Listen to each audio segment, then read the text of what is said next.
To Logan JJ in the chat room, who says Bernard's New Year's resolution is to be on time. No, the hell it's not. I start when I start when I start. But shout out to everybody in the building. Shout out to everybody in the building. Appreciate each and every one of you being in here. Make sure you hit the like button on the way in. I haven't reviewed or looked at anything involving the lead attorney in a while, but he was recently on Valuetainment Money. It's a big channel that has a lot of big names in the YouTube space on there, a lot of big names all around on there, and they had the lead attorney on there, Pearly Things, who you just can't even take 2 steps in these YouTube streets without seeing her. She was on there, and it was a couple on there, a guy who I hesitate to want to call a card carrying simp, but he definitely came off very male feminist in some of his ideals. And it was a woman on there that was actually his woman, his new woman. They've been together a year. He called her a unicorn. She has some very feminist ideals, and the lead attorney put on a master class. He was a master at work, picking they ass apart, something vicious. So yeah, it was pretty damn good. It was pretty damn good. But strap on in, hit the like button, whether you're catching it live, catching it live, or you're catching it after it's uploaded. Make sure you hit the like button. Let's get ready to go. Let's get it.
Peace, folks.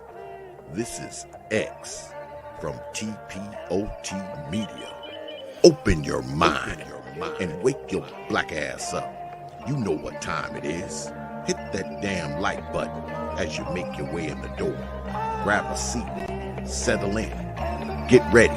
It's the Grown Man Hour with your host, my man, Bernard Riley.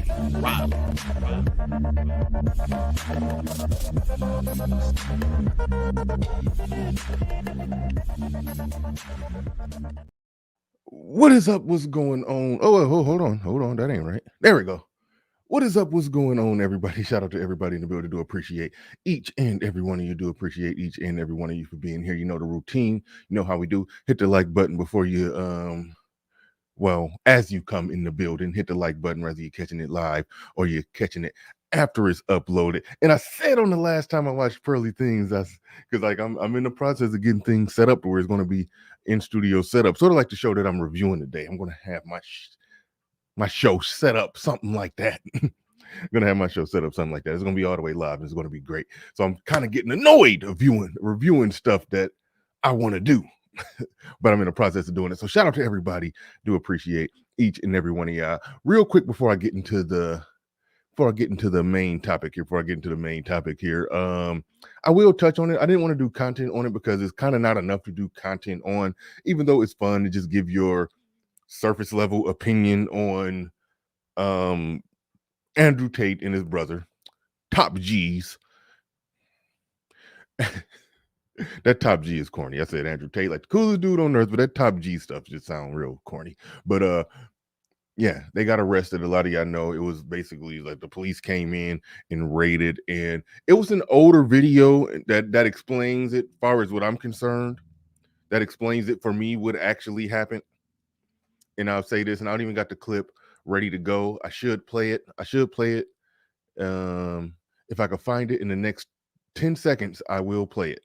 But because it's a clip that basically sums up exactly what happened on that, to the point to where you understand. When you understand this, you understand nothing else needs to be said. And I'm probably not going to find the clip. I'm probably not going to find the clip in a timely fashion, and I don't want to bore y'all looking for it.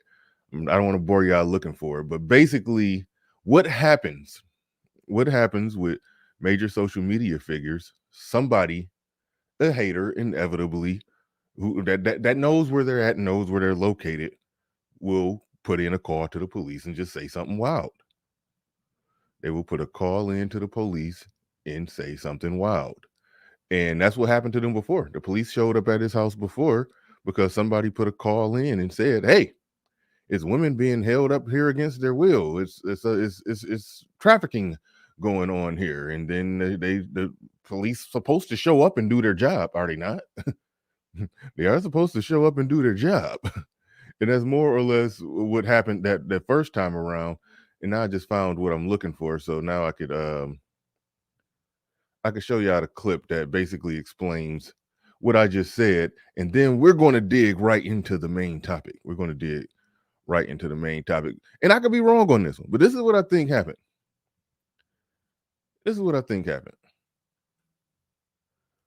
Right here we go. Let me make this let me pull this up. That looks terrible, because I wish I could make that bigger. But this is my brief take on the whole. This is the same charge they leveled against Julian Assange. Andrew Tate situation. This is my whole take on that.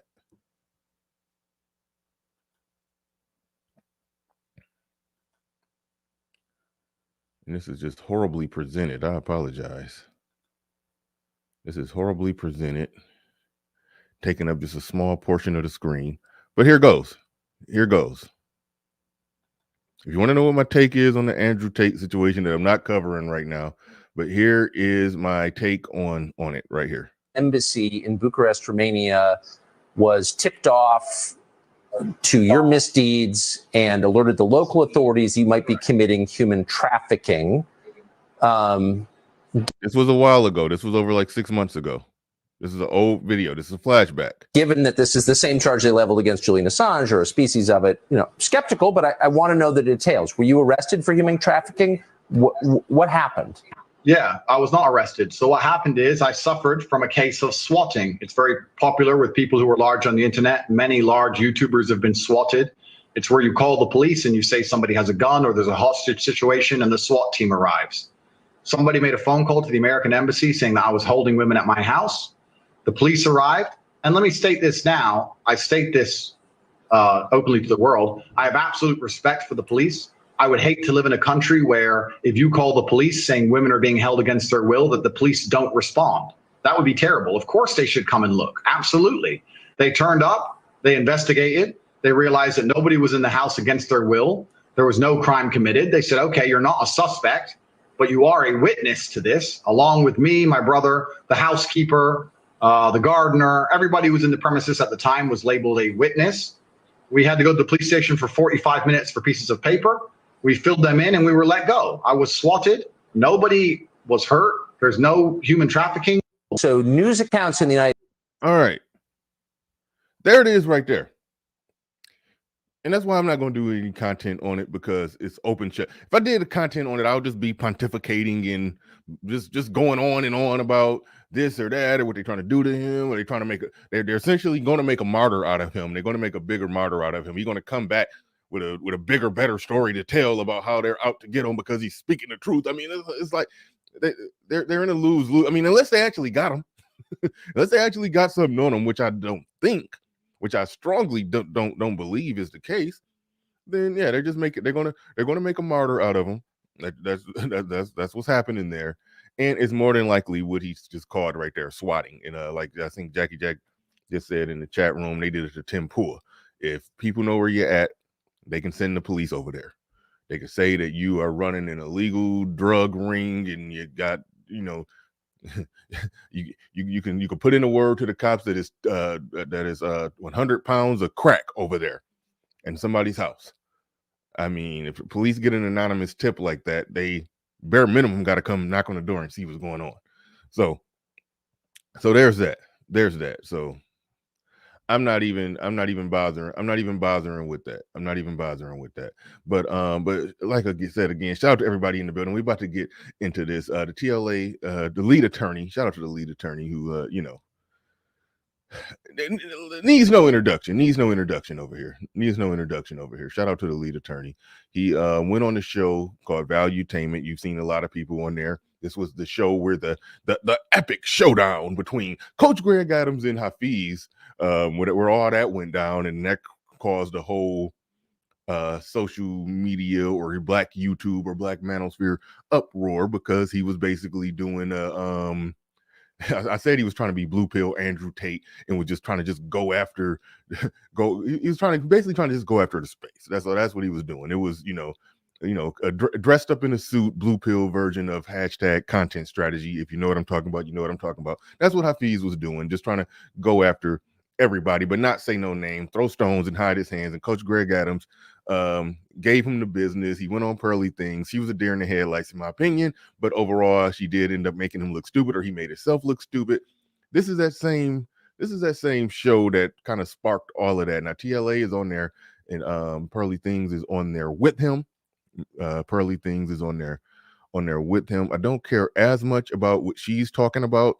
I care more about what lead attorney is talking about, because lead attorney was definitely killing it against people trying to bring out old, tired, should be retired arguments about, the things that men go through, the things that men face in this system, And TLA did a masterful job.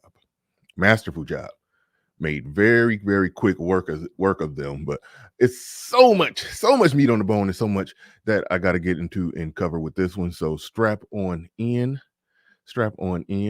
Let's get ready to go. And shout out to RM. See you down there. I missed you the last few live streams. Glad to have you back in the back, working the controls back there. I do appreciate you. All right, let's where do I start this thing? Snuggles, I did see you over there in the chat room over there on the Valuetainment Money Show, and you were in there dropping a bunch of red balloons and saying drop the link. You are weird. You are unapologetically weird. But shout out to Snuggles. Shout out to Black Wolf Inc. in the building. Says, salute, Captain Man. This is an odd time for the space. A lot of people are being forced to encounter these topics head on and check the misanders. Absolutely. And I absolutely 100% think that is the way to go. Some people criticize that and they say, oh, why y'all talking to these people? You're not going to change their minds. No. Any chance you get to counter refute the bad arguments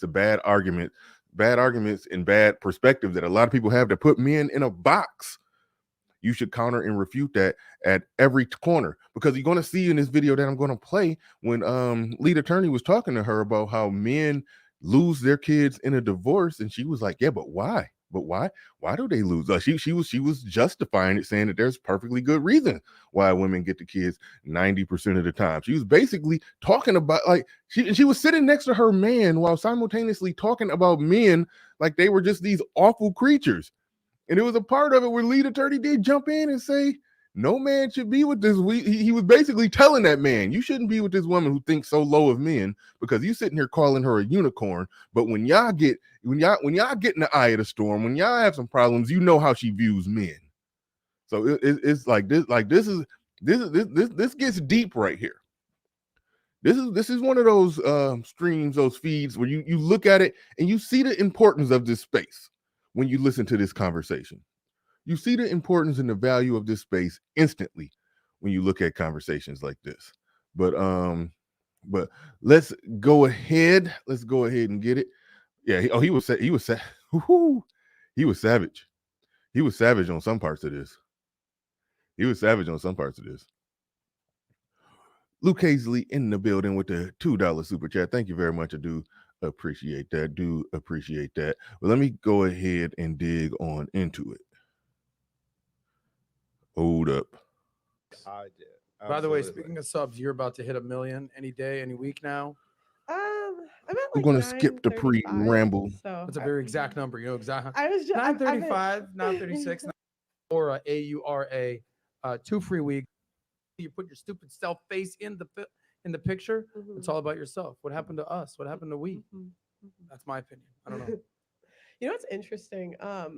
They pinpoint like one of the pivotal like moments when the divorce rate increased as when women started getting on birth control. And it's funny, my grandma, she's 80, right? And I saw her last week, and I asked her. Let me she- back she it up a doesn't know little bit so I anything. can see what These are exact question he asked her. me instead of the family first. Let me back it up a little bit. Basically. Like I said, I don't care as much about what you said, but what they talk about here kind of leads into the good part. So I'll roll some of this, but this is a part I don't care as much about. Yeah, I gave lead attorney top billing in the title in the thumbnail because this is what he was saying that's the reason that we are gathered here today. But I'll go ahead and play this part right here. Anti-feminism, anti-modern relationships. Yeah. And now is modern relationships symbiotic with feminism? Is that kind of what you're saying? Yeah, I would say yes. Why do you think that is? Why? Well, I just think we've changed to a culture where it's about me instead of the family first. Yeah. You know how that started? With a selfie. It all started with the selfie. Well, I think selfie, it's about yourself. Now you're selfish. You're taking a selfie. You put your stupid self face in the picture. It's all about yourself. What happened to us? What happened to we? That's my opinion. I don't know. You know what's That was interesting?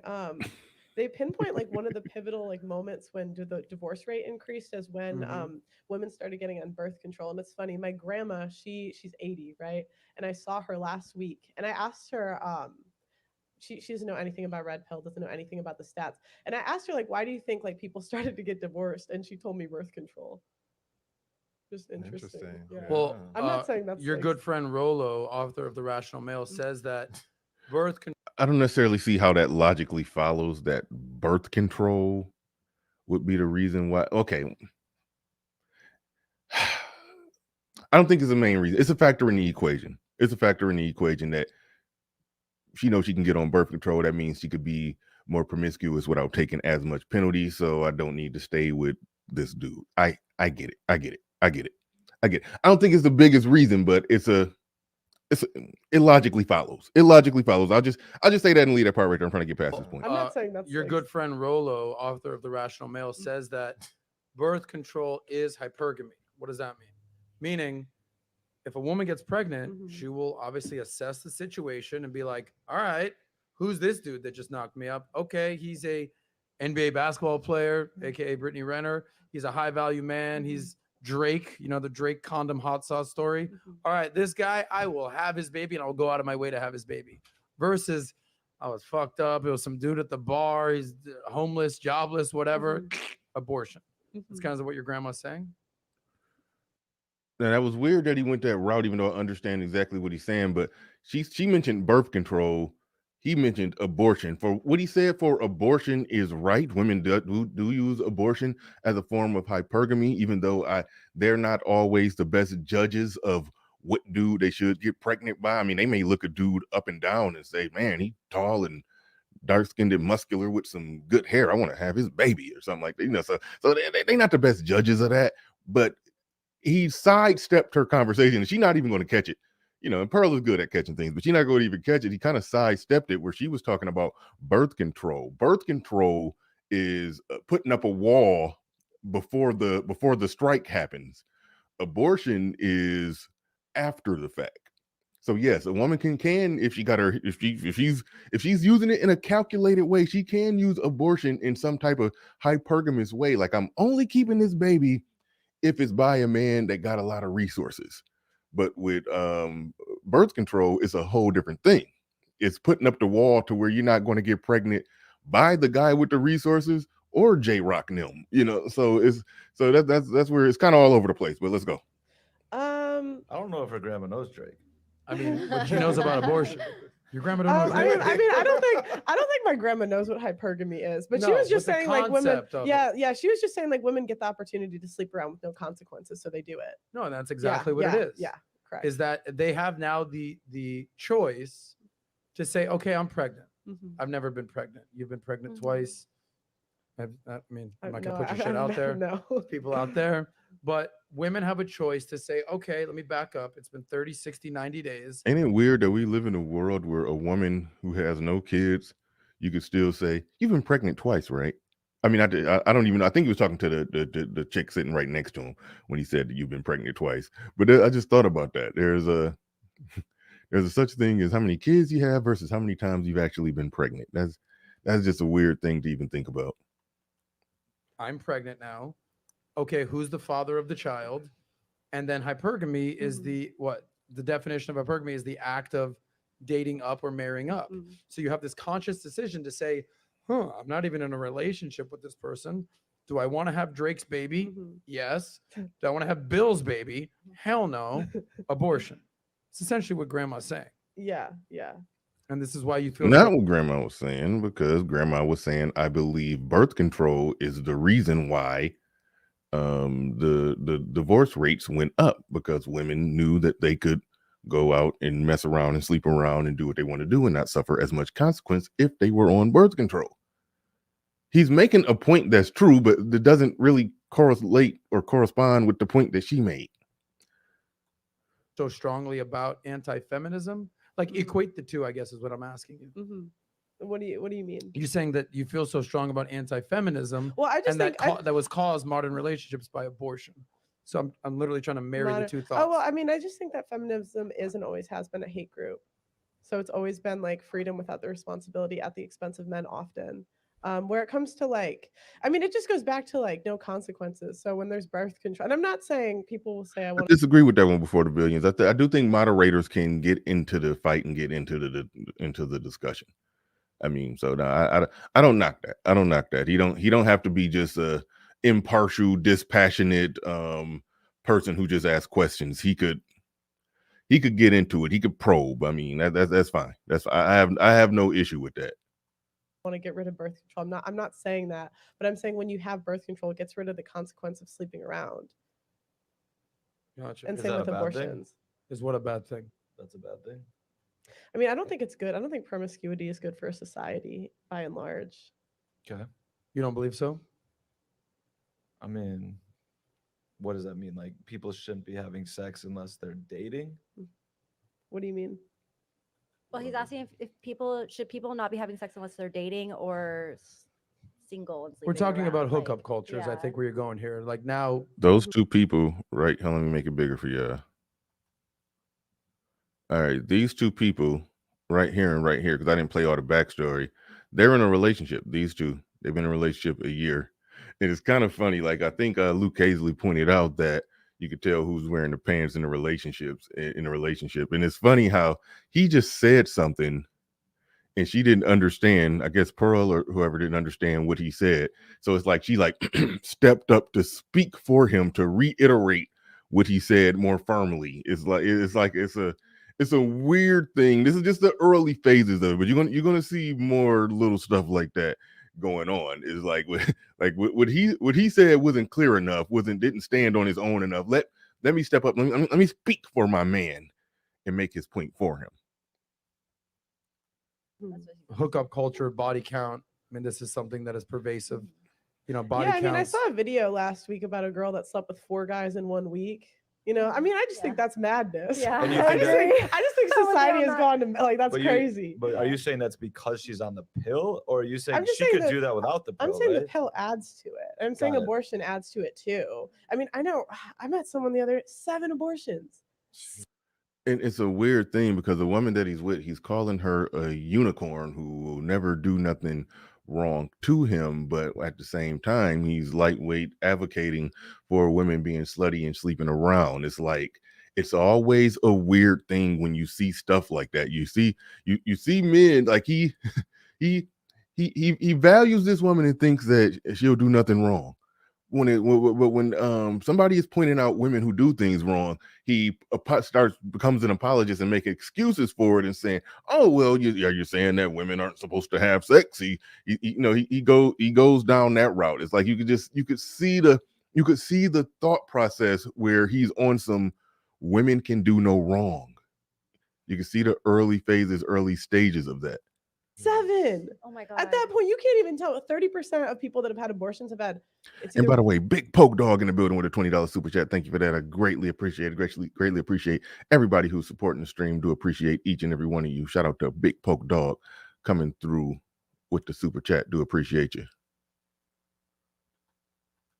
They're 1 or more or 2 or more. They don't produce, or 40% of women that have had abortions have had 1 or more. And so, and they don't track the 60% in the future that if they will have them. So it's like, how can you say it's not a form of birth control if women are constantly getting them again and again and again? Wow. So give me those stats one more time, please. 40% of women that have had abortions have had 1 or more. And that's both in England and in the UK. 1 and or more. Well, they've had one. They've had one. No, like Yeah. so it's their second They've had abortion. more They've had than one one. Got it. before. Yeah. Got it. 40. So they are perennial, habitual Mhm. abortion. Serial abortion getters. That's what she's saying. And that's very clear and obvious to understand. It's very clear and obvious to understand that some women use it as a very effective form of birth control. They don't preemptively get on birth control to put up the wall to prevent anything from getting in. They wait until somebody get in and then deal, and then and then try to deport the problem. Yeah. So yeah, that's how a lot of them use it. And the data is showing that there's a lot of them who get it. They get it again and again and again. Proponents, or I mean, I don't know. To be fair, there are some that get it and then they feel horrible about it and never do it again. I do know of situations like that. There is a such thing as that does exist, but there's a percentage of them that just cold-blooded ice water in their veins. They don't care. They getting that abortion. They got to get that summer body ready for the Cancun trip coming up in 6 months. They ain't about to be down there with no big ass belly. They get rid of the baby. Yeah, that's how they rolling. That's how a lot of them rolling like that. I mean, it just seems like it's used as a form of hypergamy / birth control. Yeah. Because 98% of abortions are elective. Yeah, and I think 90-something% happen in the first 2 trimesters. Mhm. Anyway, I'm not the abortion expert here, but this is essentially what you stand for, and like grandma kind of like put it all together with the feminism, and that's what started feminism. Essentially, that's what you're saying. No, I don't think birth control started. I mean, that's a whole different tangent. I can go into it. Yeah, go into it. But I mean, feminism started. You know what's funny? Omega Dreads. Remember when I did that content? I showed that screenshot of somebody screenshotted a chick said, "Today's my abortion baby's birthday. Might put something on the grill. I don't know though." Somebody like posted that on the internet. Somebody like typed that into their phone and pushed send on Instagram for her abortion baby's birthday. I don't know how you come up with that. Is that abortion baby's birthday? Was that the expected due date? Is that the birthday, or is it the actual day that you aborted it? Maybe it was a conception date. I don't know how you come up with a birthday for somebody who you never gave birth to. I didn't come up with a birthday for somebody who was never born. That's a thing.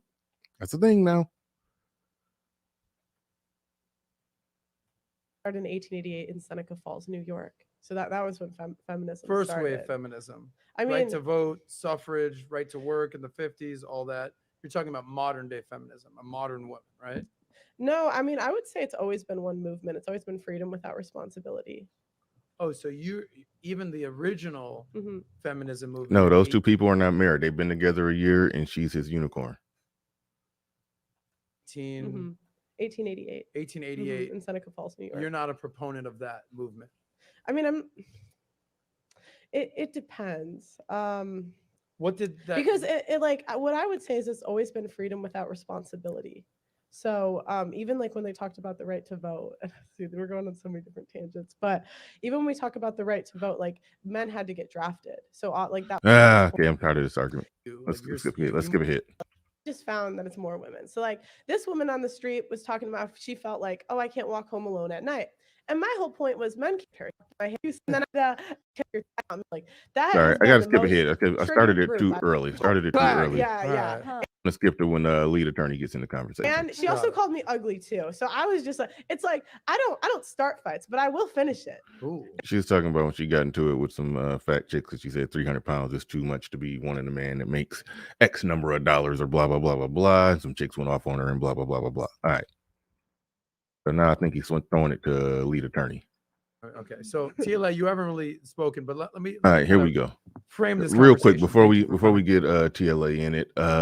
Freeman's Journal in the building. Shout out to Freeman's Journal. He says, salute Bernard Riley in chat.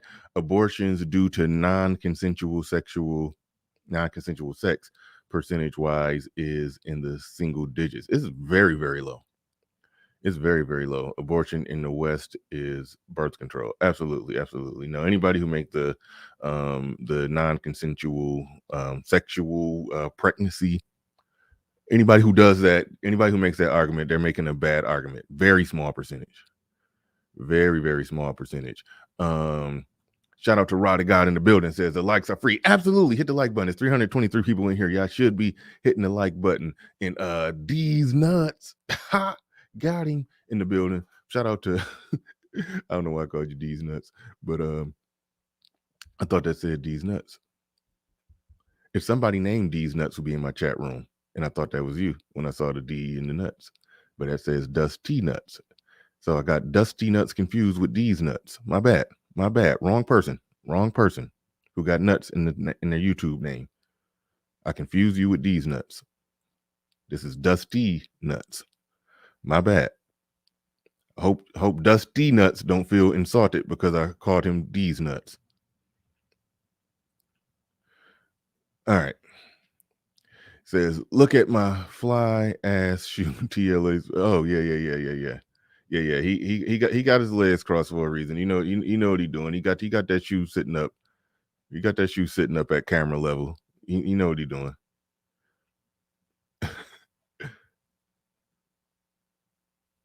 You know what he's doing.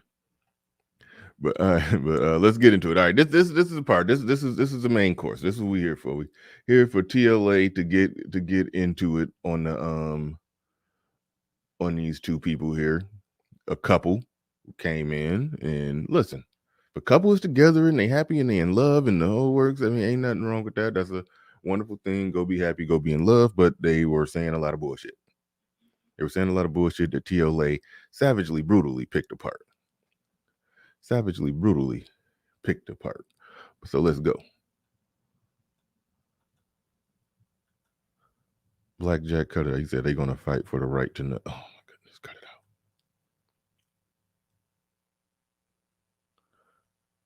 He said he got on some Ric Flairs. He trying to hold them alligators down. Getting us a little bit of your opinions. So, you know, for a man, a majority of our audience are men. I would venture to say that the most important decision a man can make is who he's marrying, but more importantly, who he's deciding to have kids with, right? There's a lot of decisions a guy needs to make, whether you go to school or not, what kind of career you're getting into, who your network is. These are all secondary, but important things, but secondary. But who you're having kids with and who you're marrying is literally the most important decision in your life. So from a male perspective, Ross and TLA, do you think it is if it's a binary option, would it be better to marry woman A, who's like a boss babe, modern woman, feminist, almost like worker, versus traditional woman, housewife, you know, more conventional type of women? If those were the only two options, what would you prefer? Real quick before we get into TLA, that is actually a really good question, because if you get a driven chick that make money, if you make good money, you get a driven chick to make good money, then there's just decreases the probability of her being able to take as much from you. And in some cases, she might not be able to take anything, or maybe an actual fair division of what y'all have. But the personality that comes with that driven, hard-nosed, go-getter type of chick, especially if she got the boss bitch mentality, you don't want to be with that. You want someone, you know, more softer, feminine, and submissive that don't got that type of personality type. The type of person you want to be with, that you feel good with, that make you feel good, that treat you good, and do all, you know, that person is the person who's empowered to take half from you. That person is the power who the whole marriage, she's sitting there, she could sit there the whole marriage You know, every time y'all get into an argument, she just start caressing the red button. The red button that she could push that red button and nuke everything and blow your life up at any moment. Every time you start saying something, don't say nothing stupid. Like he's like, so that's the legit conundrum. That's the legit conundrum that some men are in. So that was a good question. But Dusty Nuts says my name is Dustin Thomas Nuts. Good on you. Good on you. All right. Awesome. If you're new here, subscribe. If you're new here, please subscribe. If you're new here, please subscribe. I do this practically every morning, sometimes in the afternoon, CP time. And I'm coming next year is going to have in studio setup, sort of like what they got going on right there. It's going to be awesome. So you definitely want to subscribe and hop on board. Let's go.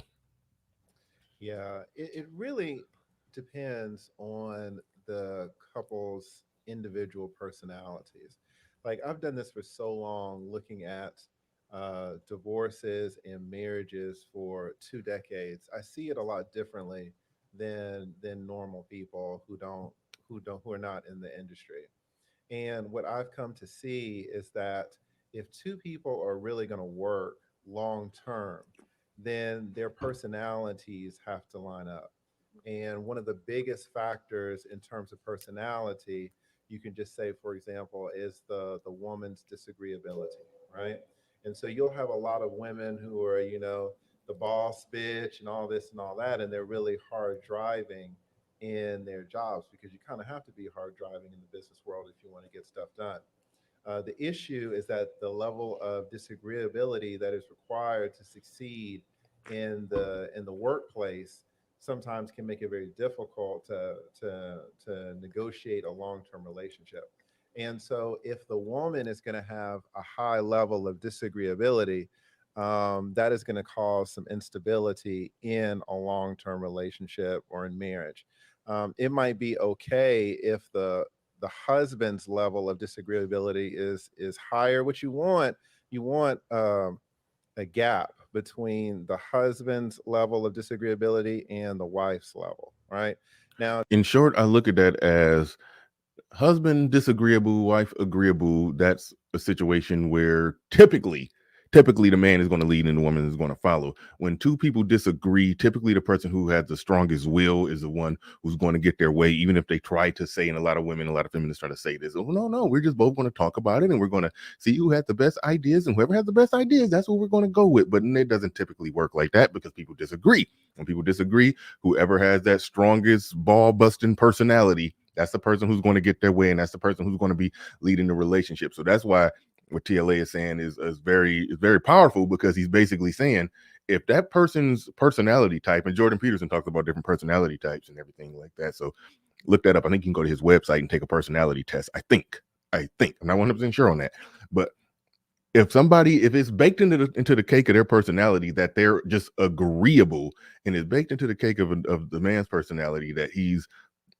more disagreeable, then that's a situation to where the woman is going to look at that man and see that man, even if she disagrees with him, she's going to oblige, she's going to acquiesce, and she's going to follow him. Well, you say, well, okay, well, what if he's making bad decisions, or what if he's doing this, or what if he's doing that? Okay, hopefully he ain't driving the car completely off a cliff. But the fact of the matter is, if he's more agreeable and she's more disagreeable, and she's ball busting and she's getting her way, and then he's acquiescing and he's following her, and then it's a situation where she's not going to respect him. She's not going to respect him because she could run him. And that's how they end up getting into that stuff. I got to be with a man that could handle me, that could out aggressive me. I'm going to be disagreeable and combative. You gotta be man enough to wrangle the banshee and shout me down and get me to shut up. It's like that. You run into that type of situation if you end up with a disagreeable woman and an agreeable man. So he's talking about, this is a 20-year divorce attorney talking about how relationships tend to work better. They tend to work better if just core things about people's personality are compatible. More disagreeable, strong-willed man, more agreeable, softer woman. That tends to work better. It's a 20-year divorce lawyer saying a lot of things that a lot of people in this space have been saying for a while. If you start getting too high on that, then a partnership isn't going to work at all, because each person is just looking out for themselves. So you want a couple, ideally, you want both parties to have a lower level of disagreeability, but you kind of want the man's disagreeability to be higher than the woman's. Okay. So Cole Still is saying something pretty interesting in the chat room. He's saying, I don't get how a woman being a boss where she works makes her your boss. It doesn't. Don't strawman the argument. All bosses have bosses who are above them, and they don't treat them the same as their subordinates. That part is absolutely true. Okay, a woman being a boss at her job, that doesn't make her your boss.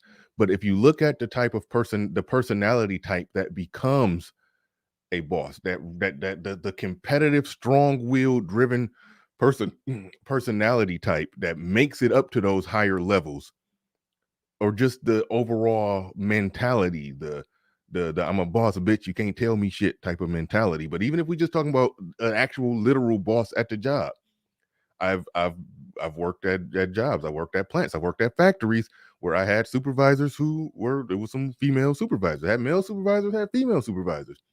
It was some of them that were just some mean, combative, bitchy women. But them being mean, combative, and bossy, and they I know these are women who get in those interviews for the promotions and raises. They negotiate their salary hard like men. They were, and when they had to fire somebody, reprimand somebody, or write somebody up, they walked over, they high stepped over there. They did it with damn near with glee. Like they made their teeth white to put somebody in their place, especially if it was a man.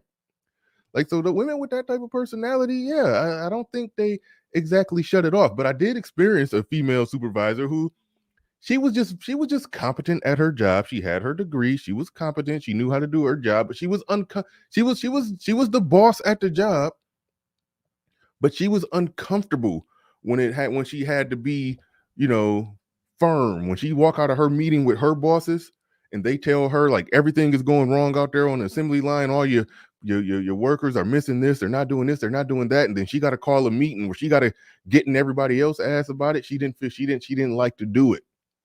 She didn't like to do it. She didn't have that personality type. When she had to write somebody up, it was like, hey, I'm sorry, you messed this up three times in 1 week. The first time I kind of swept it under the rug. The second time it made it up to my bosses knew about it, and then the third time they knew about. So I'm sorry, I have to write you up.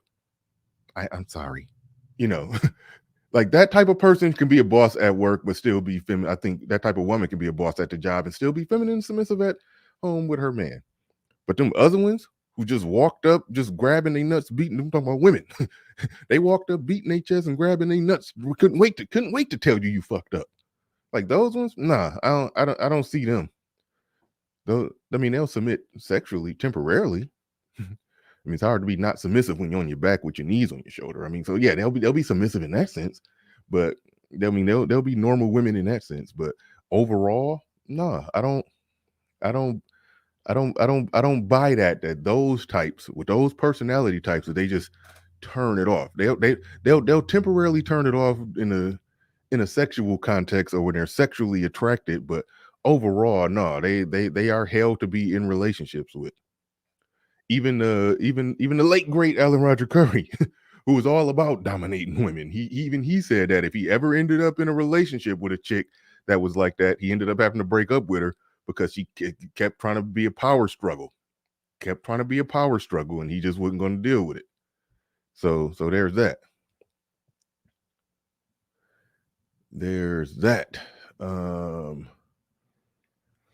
Hopefully I didn't miss a super chat. Dusty Nuts back in here with another one. He says, no, she gonna oblige to me. Well, I mean, you can say that she's gonna oblige to you, and that's true. Either she's gonna oblige or she's gonna be out. Quite often, either she's gonna oblige or she's gonna be out. That's fair. That's fair. That means that those who are not the obliging type, they never end up with you. You never end up in long relationships with them. You never end up with having children with any of them. You never end up married to any one of them because they are the type that don't get on board, and you can see that early on and just cut it off. And that's how it's supposed to go. So you can't say she's going to oblige with me. What you can accurately say is she's going to oblige or she's going to get the hell on. You could accurately say that and be right. You can accurately say that and be absolutely 100% right. But shout out to you. Appreciate the support. Appreciate all that you're doing to contribute to the stream. CBP Film in the building says, let me donate to the content. I hope all Brother Holidays was good. And remember, anyone can get it. The smoke or 2023. Goddamn, you just going into 2023 on some bullshit. You're supposed to be letting go of you're supposed to be letting go of the bullshit in 2022 and not bringing it to 2023. You like, no. All the bullshit I was on in 2022 is coming with me. He like, it's coming with me. He said, and remember, anyone can get it. Anyone could get the smoke all 2023. He like, forget all that new year, new me. I'm staying on the same shit. It is what it is over here. Yeah, it rolls over. All right, let me play the clip, man. But no, thanks for the super chat. I appreciate it. Follow up. What's funny, we were talking about how personalities need to mesh earlier, but disagreeability. I want to kind of stay there for a second. For a man to be disagreeable, why does that benefit a man? And what is it like? What are some other adjectives or descriptions if a woman is disagreeable? So I kind of want to unpack why it benefits a man, but why it's worse for a woman in a relationship. It benefits a man in so many different ways. Like, I'm disagreeable as fuck, bro. And that's awesome. And really, that's the way it should be. Disagreeability will protect a man. Men a lot of times will have this chip in them to exalt a woman, to put her on a pedestal, to call her a unicorn. And that's where TLA, I always said it's always amazing that a 20-year divorce attorney who speaks fluent manosphere, when he said men have this chip in them, he was referring to, I don't know who the first one to say it about, BGS, the first one I heard say the simp chip. That's what he's referring to. That's what he's talking about right there. That's what he's talking about right there. So I love that 20-year divorce attorney speaking fluent manosphere. That's solid gold to me. I love it. And they and by the way, he just took a jab at them because this dude who been with this chick for a year, in the beginning of it, I skipped this part. The guy that's on the couch that's sitting next to his girl, he was like, we was together for 2 months. I was waiting for her to go left. She didn't go left. 3 months, she was still wonderful. 6 months, she was still wonderful. It's going on a year now. She's still wonderful. She's a unicorn. That's what the guy said. And TLA just took a jab at them, saying that men who are not, men who call their woman a unicorn. Them to exalt a woman, a lot of times they will protect a man. Men a lot of times will have this chip in them to exalt a woman, to put her on a pedestal, to call her a unicorn. And they will start making sacrifices that they would not make for anyone else. And one of these huge sacrifices can involve marriage, certainly a marriage with no prenup. And they're setting themselves up for a huge fall on the back end when they get into divorce court. And I have represented tons of men, tons of women over 20 years, and I have seen the destruction that takes place. Mm-hmm. Like, no one has seen more men break down in tears while their kids get taken away, the equity in their home gets stolen, their retirement, their pension gets stolen by these judges. They have so much to lose. Women don't have these things to lose. Yeah, we do. How can you say that a woman doesn't have equity in a house to like? I can say that because I've been practicing for 20 years. But I know, but women also. Here we go. Now we at the good part. Hit the like button. Let's go. I can say that because I've been practicing for 20 years. But I know, but women also can make money. Like, there could be marriages where the woman makes more money. Listen, there are the LeBron James of women, mm-hmm. right? But I'm not talking about these special cases. I'm talking about in general. You can, if keep in mind when she said there are marriages when women make more money. Keep that in mind, because when they start talking about the child custody thing, giving out a little foreshadowing here, she's going to when they start talking about how women get the kids 90% of the time. He was like, he's going to say, I mean, no, she's going to say, well, maybe they were taking into consideration that these were the people who were at home, who were taking care of the kids more, who were doing this more. But then how do you make that argument? Well, then previously or simultaneously say, oh, that they have money and assets and everything to lose. It's like you're going to see them jumping around from argument to argument. It is you could tell when somebody is not being logically consistent when they start making, when they start making arguments at one point in the discussion that refute their initial argument. And then the argument that they're making now, later on, they're going to make an argument that refute that. It all depends on who's in the hot seat. Like they do that a lot. They do that a lot. And that's how you know somebody's being disingenuous and agenda driven, is when they start contradicting and they start refuting their own argument in the same conversation. She's going to do that, but it's coming down the pipeline. Just foreshadowing a little bit. If you want to sit here, there are the LeBron James of women, all right? But I'm not talking about these special cases. I'm talking about in general. If you want to sit here and tell me that women in general lose their kids, you're crazy. No, but Of course they don't. it's well, TLA, go ahead. Just call her crazy in front of her man. See if he flinch. Hey, TLA, lead attorney was savage on this when he was. like, well, some women do if they're like alcohol No, abuse or not in something. general. I think what you're saying, there's exceptions. Hold on, wait. I'm and sitting here joking and I'm missing a good point here. Hold on. Wait. You're crazy. No, You but said you're crazy if you think women are losing their kids in child custody battles during a divorce. Of course they don't. it's well, some women do if they're like alcohol No, abuse or not in something. general. I think what you're saying. If they have to be alcoholics and drug abusers in order to lose their kids, I think that makes TLA's point. That makes lead attorney's point. If they have to have a level of dysfunction in order to lose them.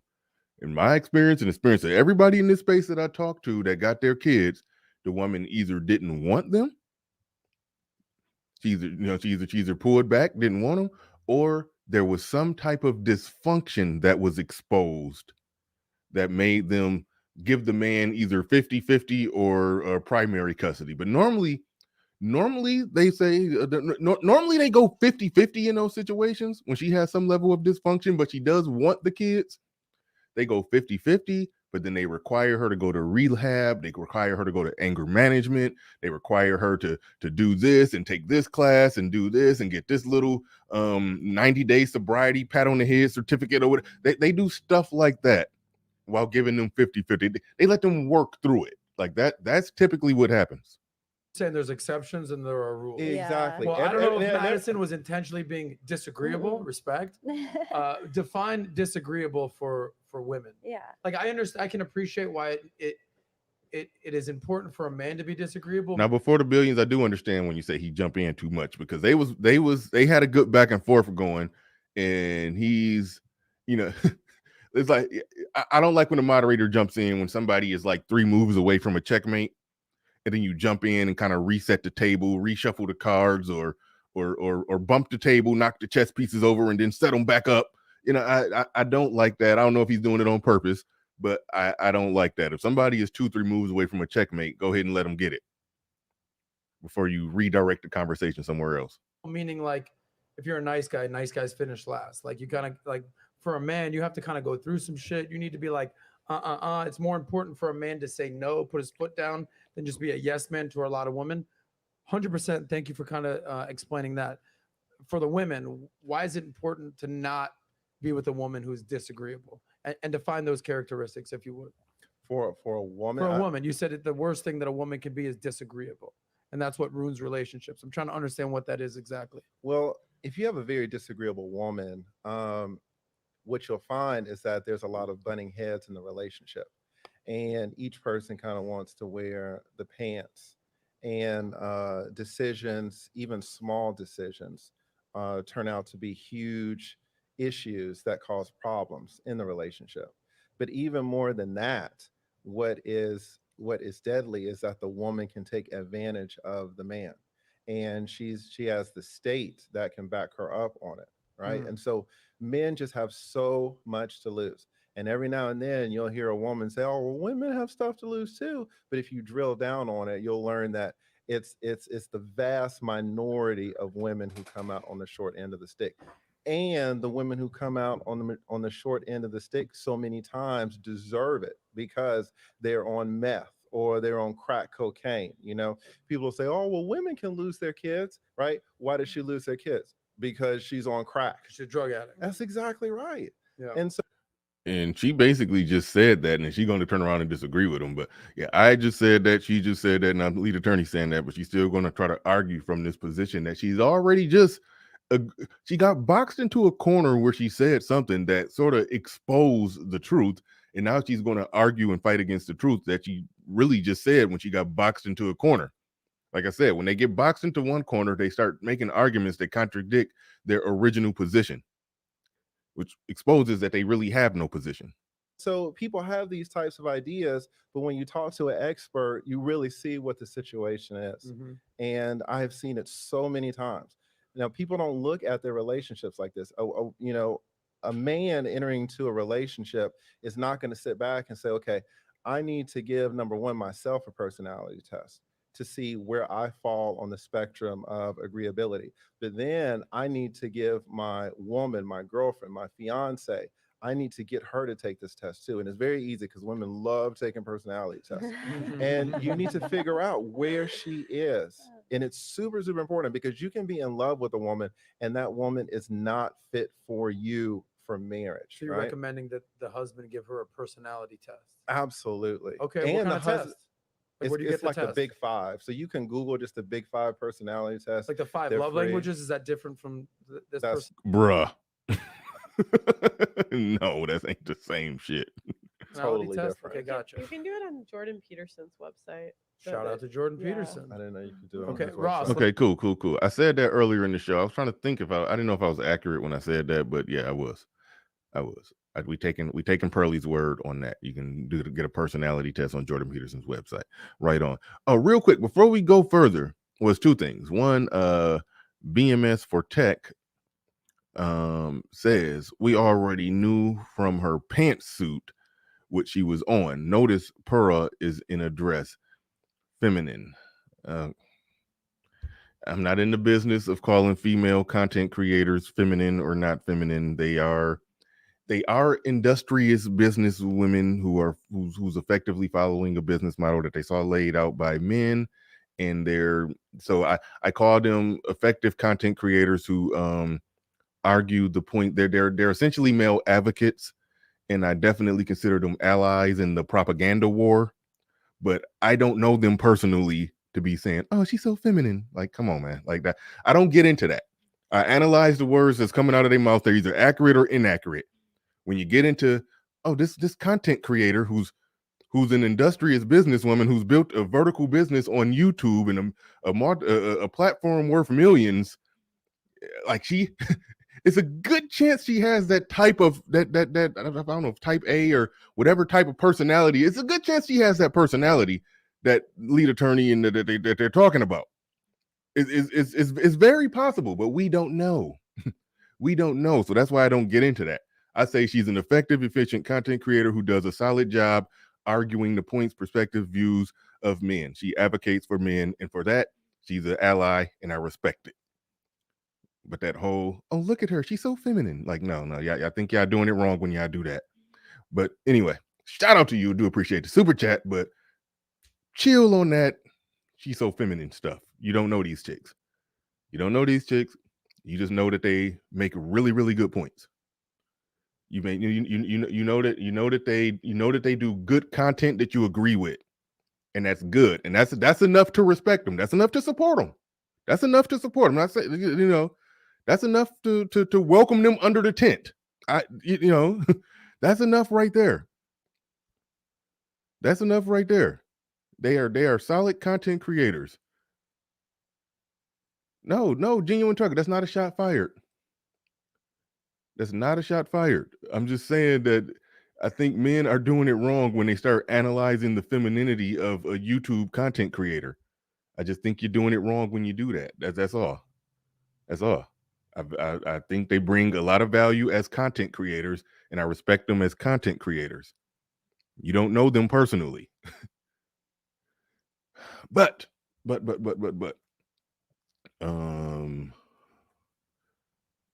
where we at? He said the unicorn wants to show who's wearing the pants.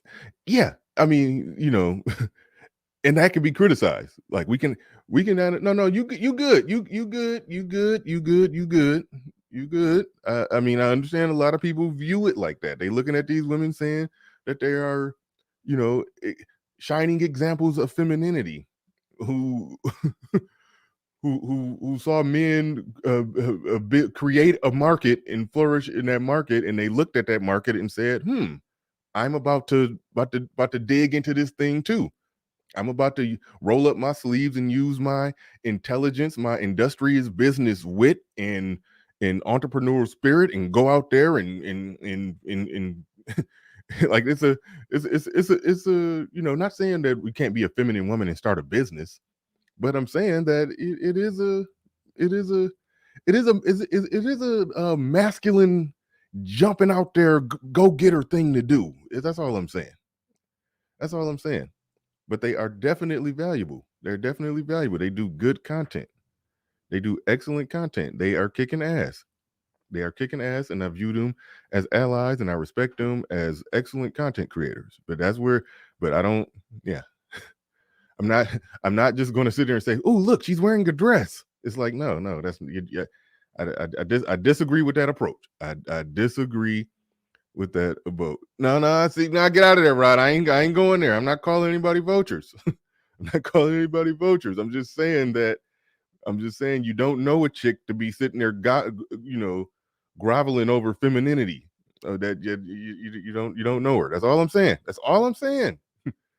That's all I'm saying. I respect the content. I respect the work. I respect the work ethic. I respect all of that. I respect the game. But I'm not going to be sitting there like she's sitting in she's wearing a dress and she crosses her ankles when she sit down. It's like, a woman got to be around me and I got to interact with them and all of that for I'm really truly trying to assess the levels of femininity. That's just where I'm at. Some people didn't like me saying that. I saw the views go down when I said that, but whatever. I'm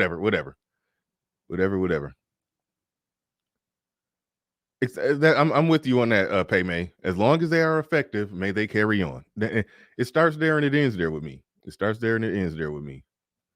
As long as they are effective, may they carry on. I don't look at them like they're not like femininity channels. They're like male advocacy channels. And I respect the male advocacy. I respect that. That's where I'm at with it. All right, let me get to these super chats, and I got to get to a big one. Because my man Joe Ethereum came through hard and heavy-handed. But let me shout out to Rod of God podcast. He says, the vultures. I disagree. Get out of there, Rod. BMS for Tech says, not judging Pearl personally, speaking on perception and marketing. Agreed on that. Everyone markets who they are trying to be. The unicorns are marketing too. That's a strong, solid point. I agree. Genuine Trucker Tony in the building said with the super sticker. Do appreciate that. And I got to shout out Joe Ethereal, who's just became today's show's sponsor. Became the sponsor of today's show. Just dropped a $100 Cash App on it.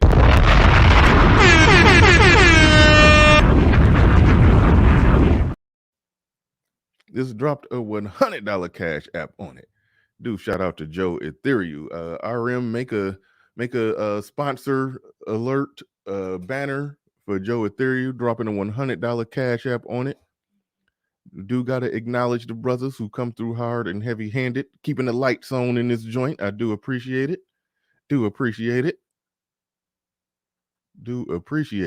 All right, let's get back into this. All right, I gave a little, I didn't even criticize the women. I just criticized the men who be,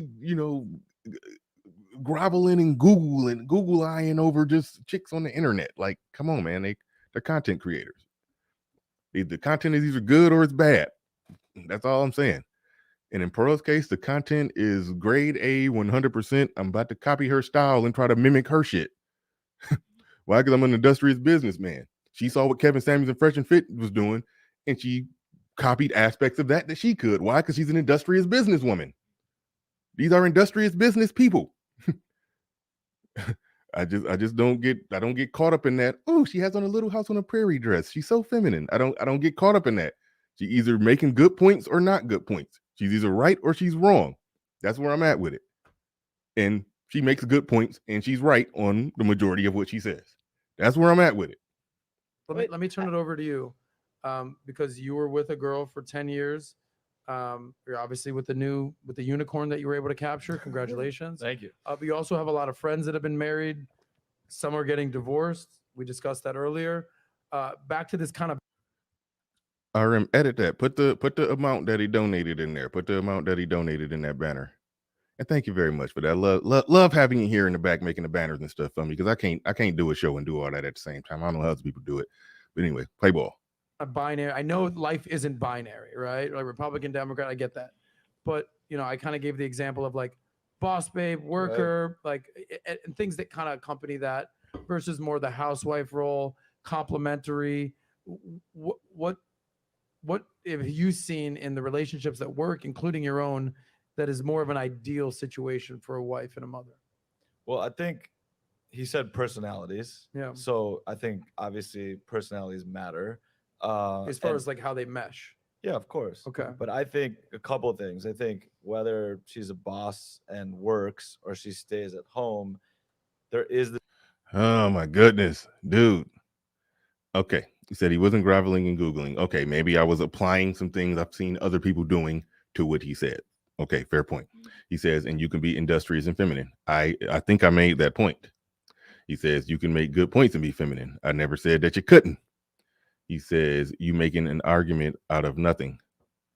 I don't think I'm making an argument out of nothing. I do think it's important in this space, if with women making essentially what is manosphere red pill content.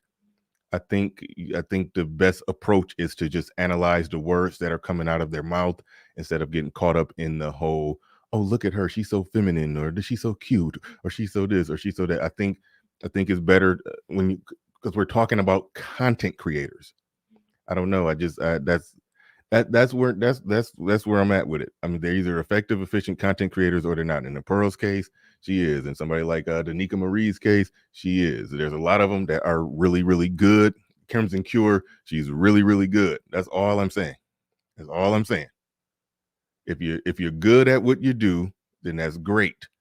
But I don't sit there analyzing the level of femininity. He did clarify his point that the chick that's calling herself a unicorn is sitting there in a pantsuit. She's giving off a certain image where Pearl is giving off another image. Image wise, I understand what he's saying, but I was making a separate point. Larry Legend, you are right. We don't know them off the air. But are they effective on the air? Cool. If they continue to be effective on the air, cool. They should have some support.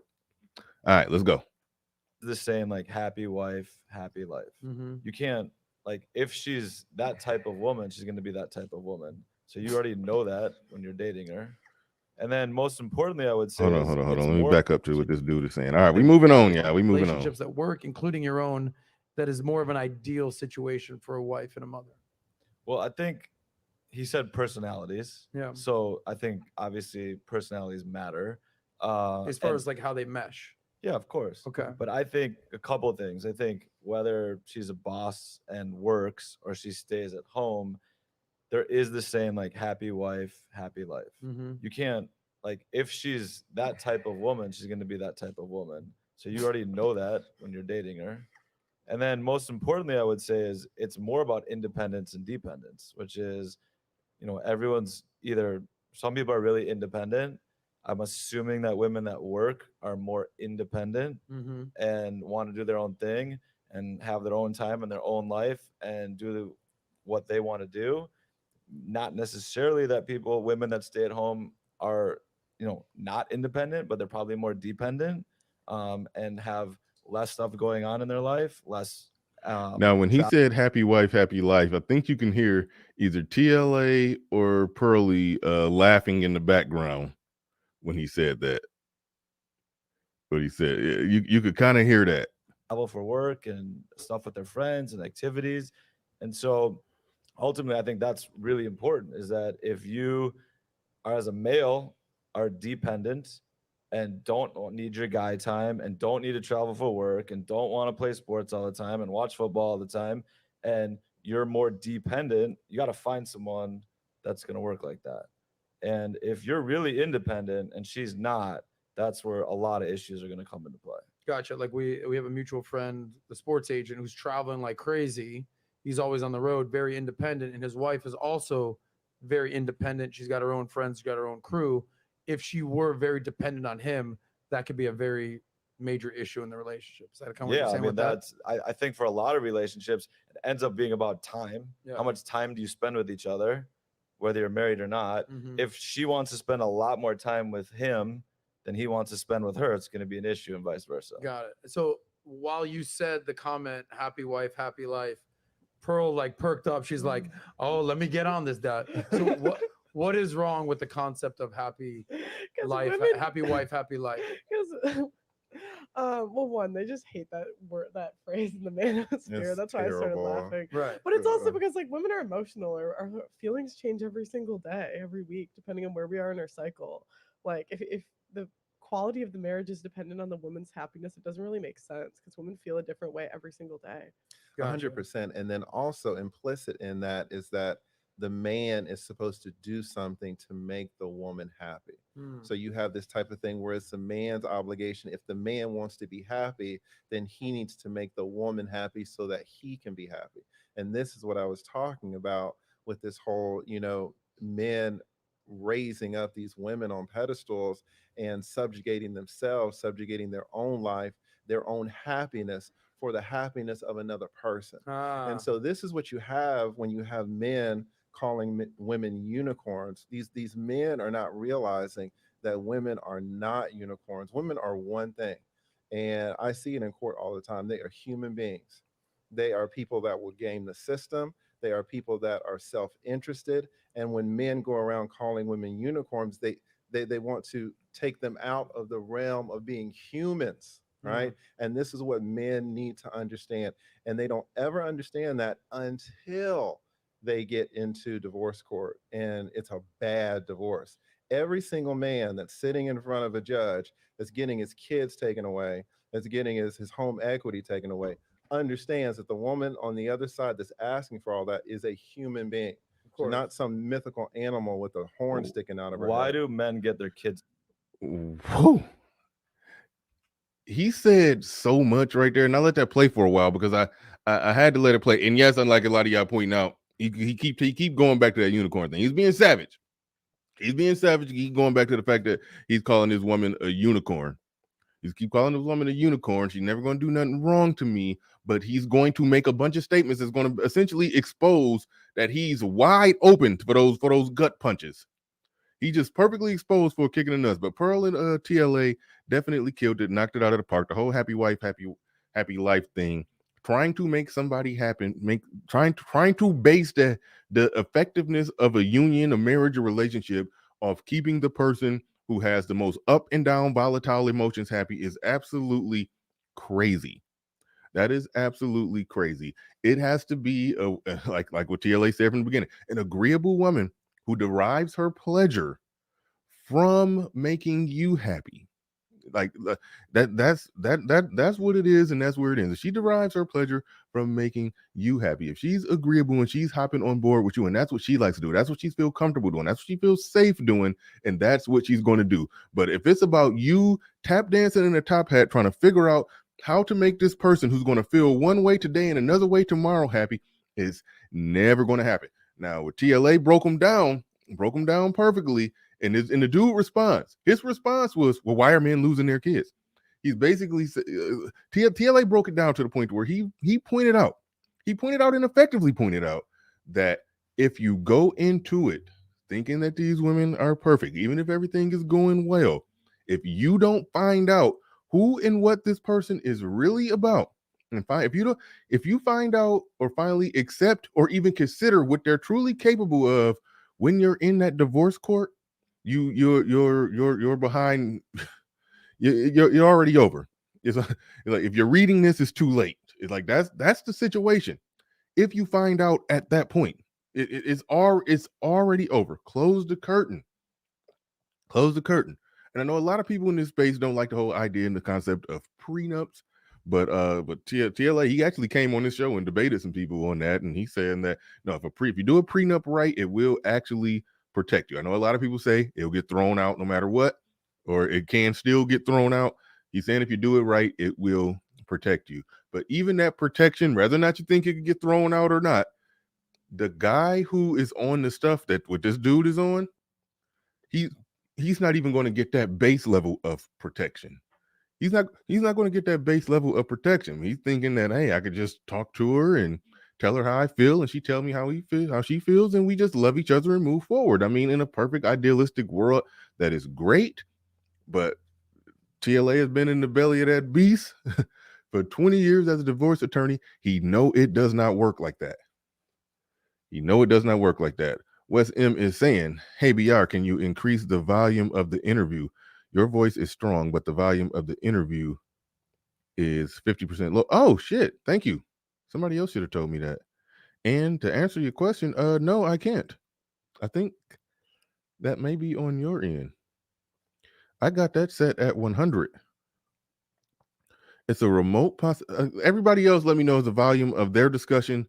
If it's okay, if it's decent volume, push 1. If you agree with them with Wes M that it's 50% lower, press 2. Excuse me. If all the volume is okay, press 1. If it's 50% lower, press 2. I don't know if I could do anything about it right now. I got a lot. I'm getting more ones. If I get more ones. All right, RM in the back said both audios are perfect, and I'm getting all ones. It may be you. Snuggles dropped a 2, and I count Snuggles as a troll.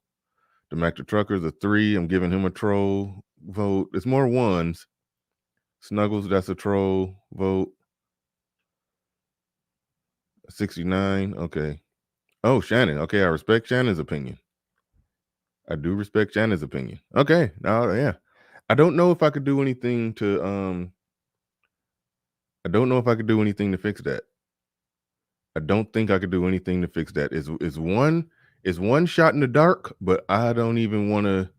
Okay, y'all give me 15 seconds. I'm going to take one shot in the dark at fixing it, and if this don't work, then we're gonna work with what we got. We're gonna work with what we got. I'm gonna go because the YouTube is up high as it can go. So I'm going in the back messing. Nope, the sound settings, everything is at. Nope, this is what it is. I ain't touching it. Nope.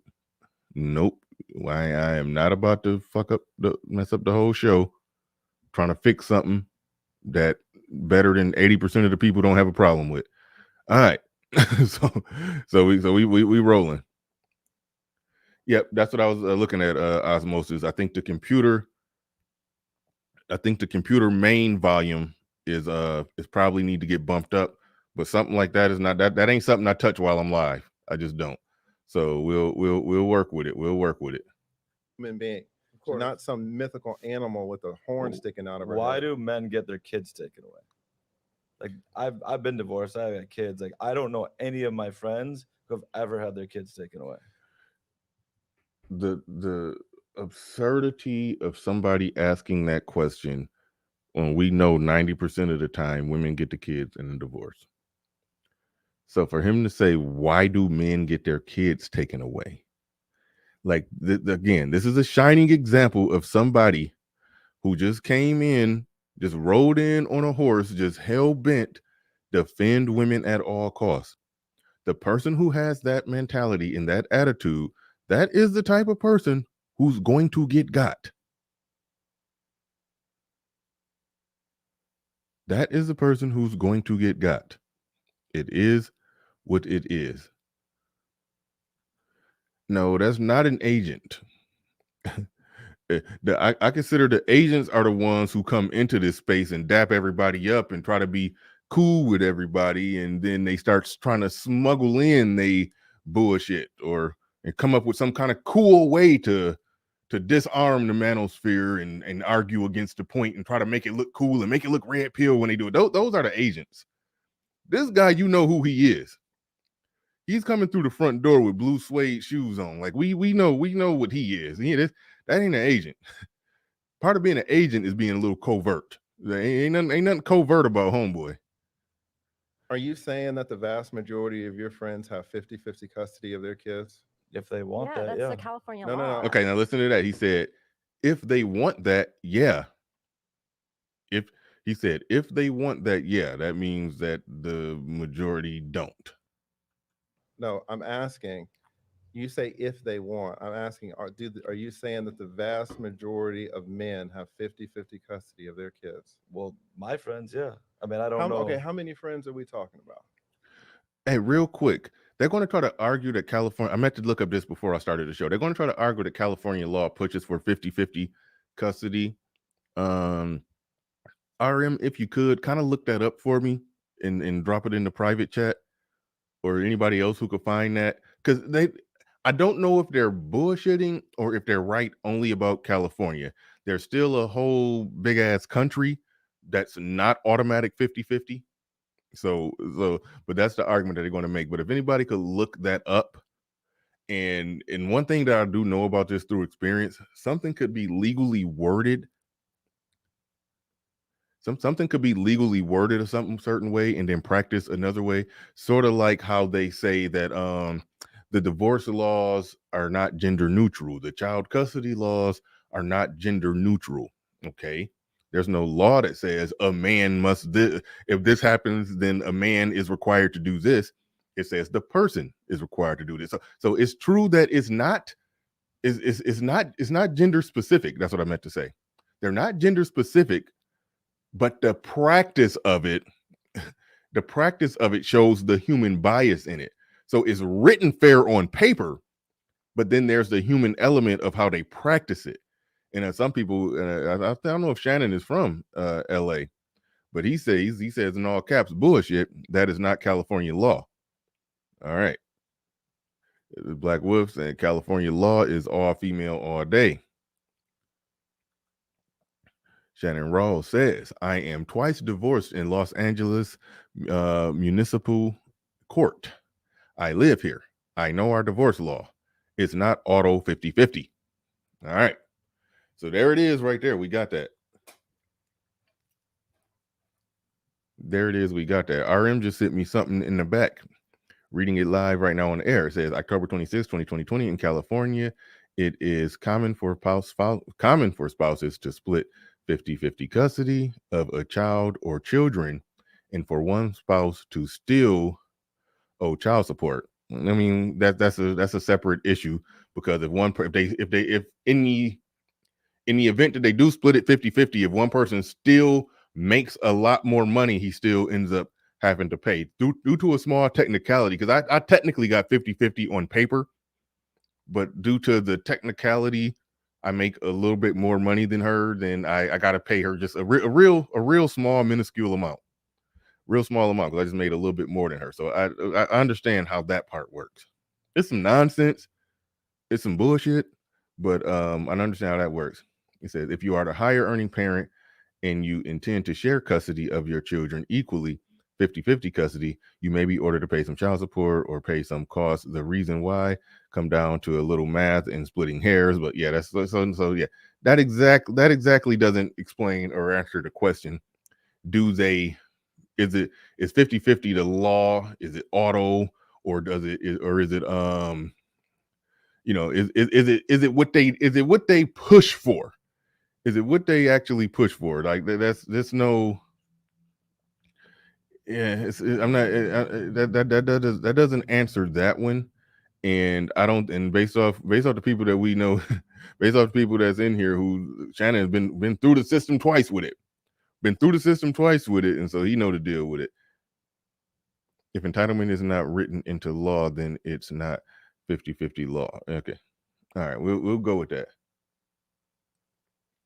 We'll go with that. We'll go with that. We will go with that. I'm about to roll it.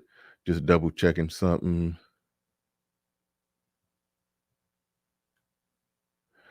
The Rod of God podcast says, I like your definition of an agent, but in the Matrix, you knew they were agents on site. Well, fair enough. Fair enough. Fair enough. True enough. The sneaky thing about the agents is that somebody they could turn into anybody. You know what I mean? They could so that's what I meant by the covert element of an agent. That they could they could turn into the guy in the suit and the glasses shooting at you, versus they were just an old lady at the fruit stand picking out fresh fruit, and then boom, she just turned into somebody shooting at you. So that's what I mean by the covert aspect of agents. But I do get what you're saying right there. I do get what you're saying right there. All right. All right, let me get back into it. My bad, y'all. My bad. I feel like I had dead air because I was like low-key lightweight trying to research something on the air that I meant to research before we started. But all right, let's go. Say 10. Exactly. How many men are there in this country? Well, right, no. And again, this is the same. But what's the reason? Well, there are a lot of reasons. The number one. That's a disingenuous question to ask because it's 90% of the time. So if you're asking what's the reason, like they're doing something wrong that's causing them not to get it, you're basically saying men are bad for their children. Men are bad at just having 50-50 custody at a 90% rate. Men are that bad at being fathers at a 90% rate. Like he's arguing that 90% is justified. Like you follow the logic of his point all the way home. He's arguing that is justified because there's some reason. Now, we talked about earlier in the show that the women have to damn near be smoking crack in front of the kids in order to lose the kids. And even then, they still might give her 50-50 and just have her go to rehab. Court, the judge is going to be like, look, I'm not going to give you 50-50. There's got to be a reason why they're not getting 50-50, this is right? Exactly why I should have $1 million. Like, goddamn. Like this is a man who is sitting here basically saying men are that awful. Like that, like you have fully embodied male feminism and male in misandry. And you fully embodied misandry. If you don't say 90%, damn, that's a little too high. 70-30 maybe, 65-35, but 90, that don't make you pause and say, wait, hold on, it might be a bias. He's saying, no, it has to be a reason why. It has to be a reason why. They just can't be bad to the system can't just be doing men bad. Women just can't have an unfair advantage when it comes to that. You know, the women just have to be better parents. We just know that innately. Like when you get like that, and then so what you're basically saying is a man who fell in love, married a woman, had children, the marriage don't work out. I'm sure he supports no fault divorce. The woman divorced him. We know that happens 80% of the time. He is perfectly okay with that man getting reduced down to being an uncle dad every other weekend and Wednesday from 5 to 8 and having to pay money and having to basically pay her money to raise the kids, even though he wanted to offer what I call the ultimate child support, 50-50 custody, 1 week on, 1 week off. I actually asked the lead attorney directly when he was on my show. I asked him directly. I said, Deanie, get the fuck out of here with that question. I asked lead attorney directly when he was on my show. I was like, in divorces, in your experience as a divorce lawyer, what percentage of men normally go for at least 50-50 custody? He said the majority of them do. If the majority of them are going for it and they're losing at a 90% rate, what type of man does it take to sit there and say, well, it has to be a reason, something has to be wrong with these men? You're basically saying something is wrong with 90% of men. How could you make a statement like that and then turn around and then question whether or not the system is fair? Because it's people that think just like him. It's people that think just like him that are in those seats, that are making those decisions, that are being the arbitrator, that sit in between a husband and wife and ask them a list of questions, like 11 or 9 different points to figure out who deserves, who should be the parent or who shouldn't be the parent. I've done that. I've seen how that works. I know that they're biased. I know I had to walk in there with an orgy of evidence. Because I know, because I went through that process technically twice and lost, and had to come back locked and loaded with a full artillery war chest of evidence just to get 50-50 on paper. It's like, this is crazy. Like, this is insane.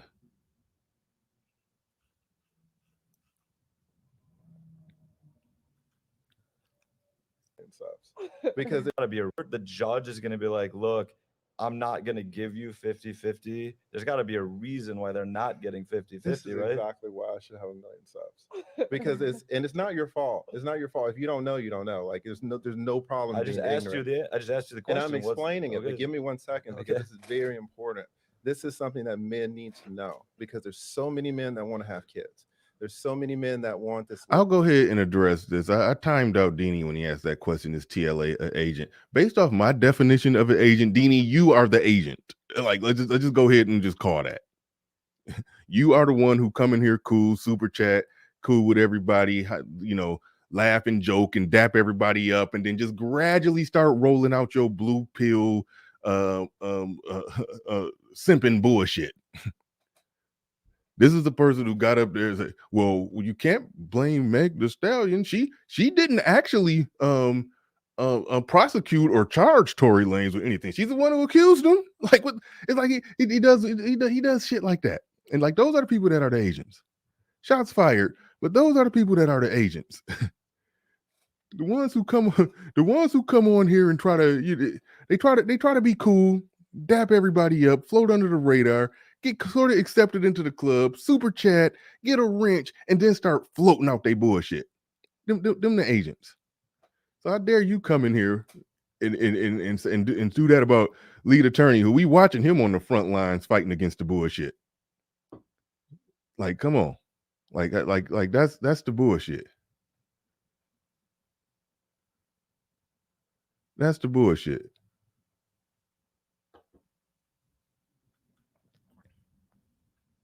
Legacy. And then they're surprised when they are not allowed to live in the same home with their children until their children turn. No problem. I just asked you the question. And I'm explaining it. It's not your fault. 50-50, right? Exactly. Not going to give you 50-50. There's got to be a reason why they're not getting 50-50, this is right? Exactly why I should have 1 million subs. Because it's not your fault. It's not your fault. If you don't know, you don't know. Like there's no problem. I just asked you the question. And I'm explaining it, but give me 1 second because Okay. this is very important. This is something that men need to know because there's so many men that want to have kids. There's so many men that want this legacy. And then they're surprised when they are not allowed to live in the same home with their children until their children turn 18. They're surprised when a woman can just wake up and snap her fingers and now the woman has primary physical custody of the kids. Mm-hmm. Why do women get primary physical custody of the kids? It's a number of reasons, but the number one reason is because of these judges. The laws are fashioned in a way that give judges discretion to decide who gets primary physical custody of the kids. And by and large, judges for decades have given women primary physical custody. Now, the law. That's essentially what I described. That's why, again, I love when somebody who's been in that courtroom for 20 years in the eye of the storm come out and explain the things that we've been saying. That's why he gives so much validation to the space. He shows that we ain't just talking shit. He's actually been there. He's actually experienced it. 20-year divorce attorney saying the same things that we've been saying. And so for that guy to not understand it, Most men have an ideology more similar to the guy that TLA is talking to than what TLA has, than what a lot of us have. So you take that and you extrapolate it to judges. Well, if most of the judges think like that guy, I don't even know his name, don't care what his name is. If most of the judges think like him, then what do you think what do you think the outcomes are going to be?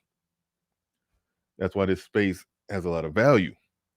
That's why we want to do what we call red pill as many men as possible. So at some point in the future, it is not just an overwhelming just shitstorm of people who think like that guy in those positions, you know, making those judgments and decisions.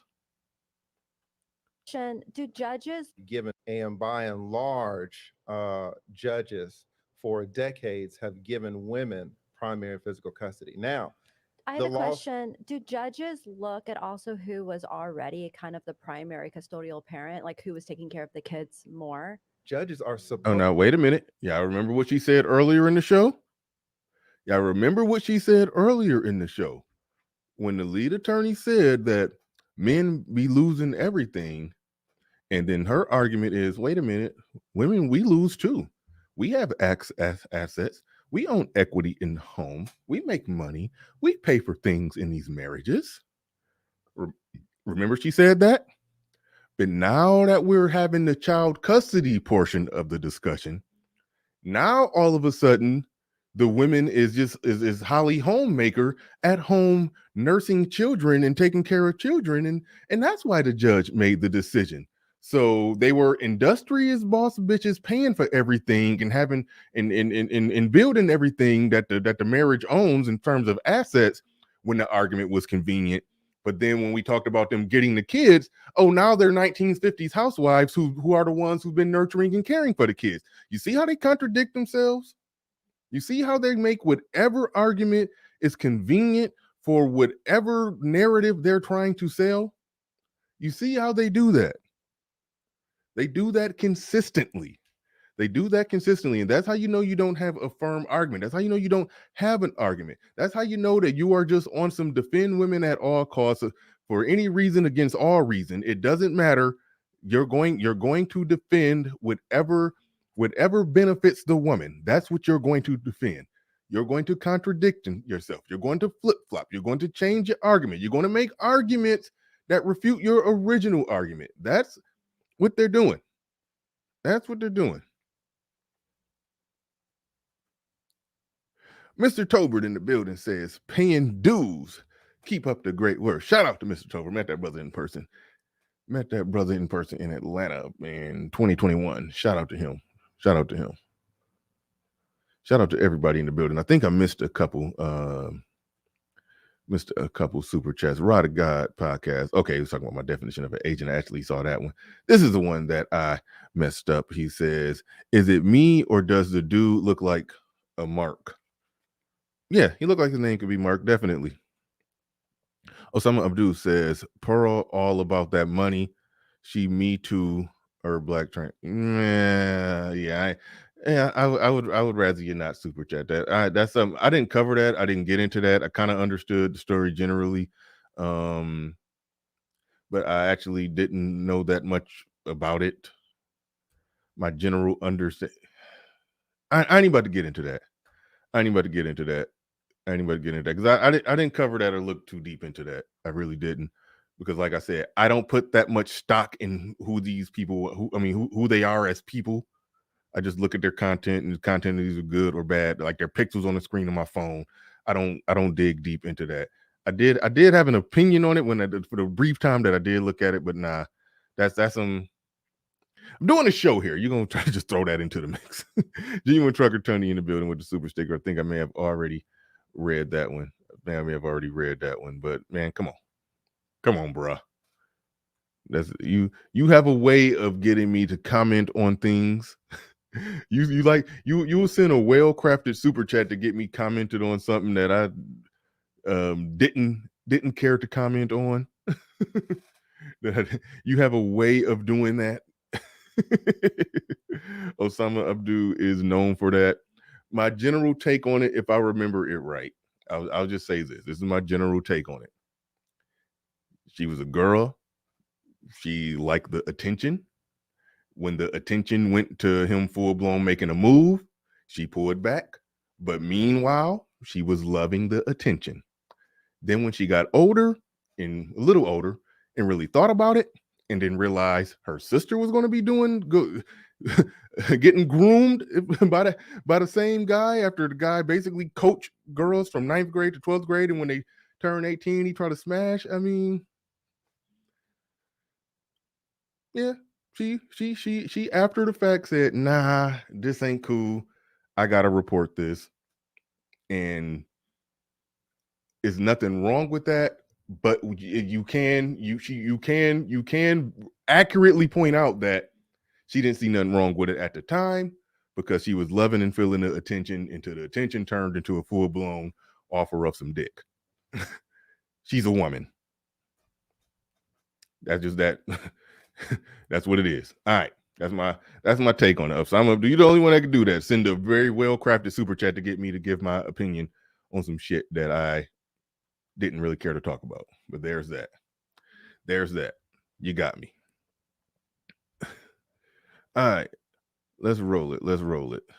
Supposed to look at Custodial. I the have a law. question. Do judges look at also who was already kind of the primary custodial parent, like who was taking care of the kids more? Judges are supposed to look at everything. Mhm. But what you find is that judges have mortgages, right? Judges have bills. Judges are humans too. Exactly. They're not unicorn. Exactly. I This is mean, what people sometimes don't when I know. realize. That is exactly right. Judges get in this whole go along to get along. If I'm a new judge, right? I'm a new judge in the circuit, and there are 4 other judges. And I want to pay my bills like everybody else, and I'm super excited to get the job. So when I get on the bench, I look around at what these other judges are doing. Oh, these other judges, they're giving mom primary physical custody. Well, I'm going to do that too. Am I going to look at 15 different factors of who did what? Yes, but at the end of the day, I'm going to ensure that my results, my verdicts, my judicial orders are in line with everybody else. And what is everybody else doing? They're giving primary physical custody to the mother. So I want to spend actually a good amount of time on this. No. I just don't. I want to kind of. That would be interesting. If there was a judge who, and maybe it is a judge, maybe that's something worth looking up. If the majority of judges are giving women the custody 90% of the time, but then there's one rogue judge who's averaging 50-50 down the board. He's I would really love to look into that. I wonder if his colleagues, peers, and everybody else would frown upon him. Shout out to Mr. Palmer, who talk about how they not going to do that because the state makes money off child support. That's a whole nother rabbit hole, a whole nother show. The state makes money off child support. So that's part of the reason why they're not going to do that. That's part of the incentive why they're like, let's go after the man. Let's not give him 50-50 custody, because if they gave every man that wanted 50-50 custody, if they gave him 50-50 custody, it wouldn't eliminate child support, but it would kick it in the nuts. It really would. And they don't want to do that. The state get a piece of that. they ain't trying to fuck up the church's money. They not. But shout out to, oh man, this is where the vision get bad. Let me see. DJ B side 1965. I almost said the wrong letters, but shout out to you. Appreciate you. I always see you in my chat room. Shout out to you. Appreciate you. He says just a little thanks to close out 2022. Thanks for another year of quality broadcast, Bernard and company. Absolutely. Thank you very much. Do appreciate that. Greatly appreciate you. Greatly appreciate you. Appreciate everybody who's supporting the stream. Appreciate everybody supporting the stream. Oh yeah, fair use. I never say that. I always forget to throw in the fair use, but definitely fair use. All right, let's roll it. Let's keep it rolling. Probably about 10 more minutes of what they're going to do. I stopped at the 47-minute mark. Get there in a second, but to your question, you're basically saying that based on your 10 friends experience, it's typically 50-50.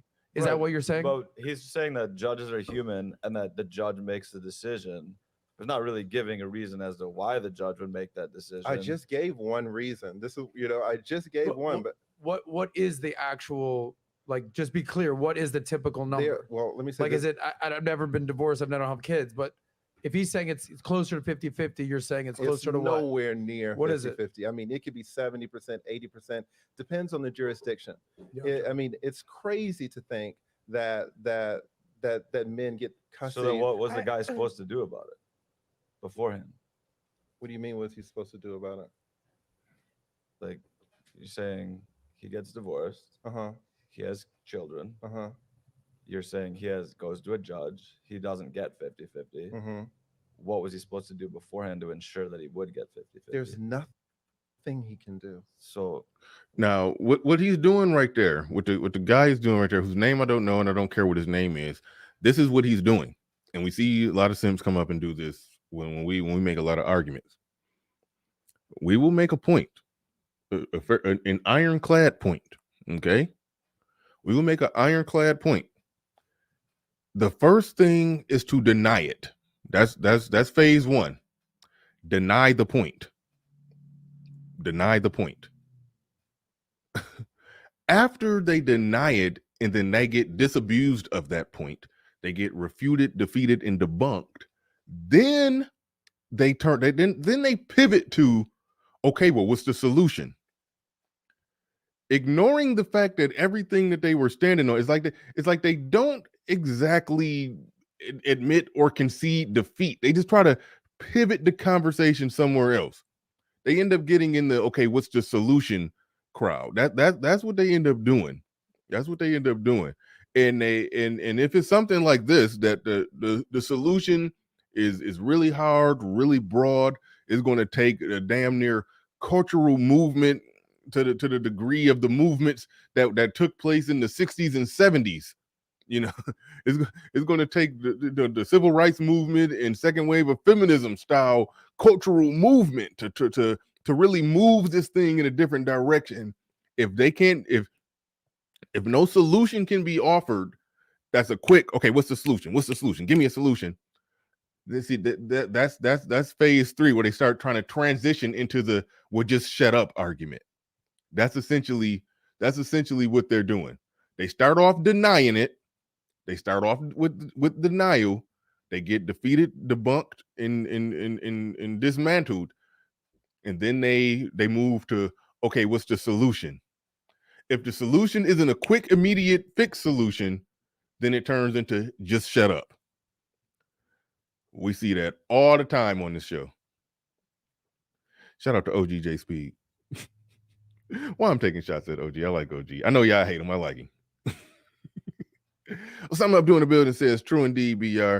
You know I'm always on joke time. By the way, salute to a great 22, and I see 100K by 2023. I mean, in 2023, not by 2023. That implies I got damn near, 36 hours to get it done?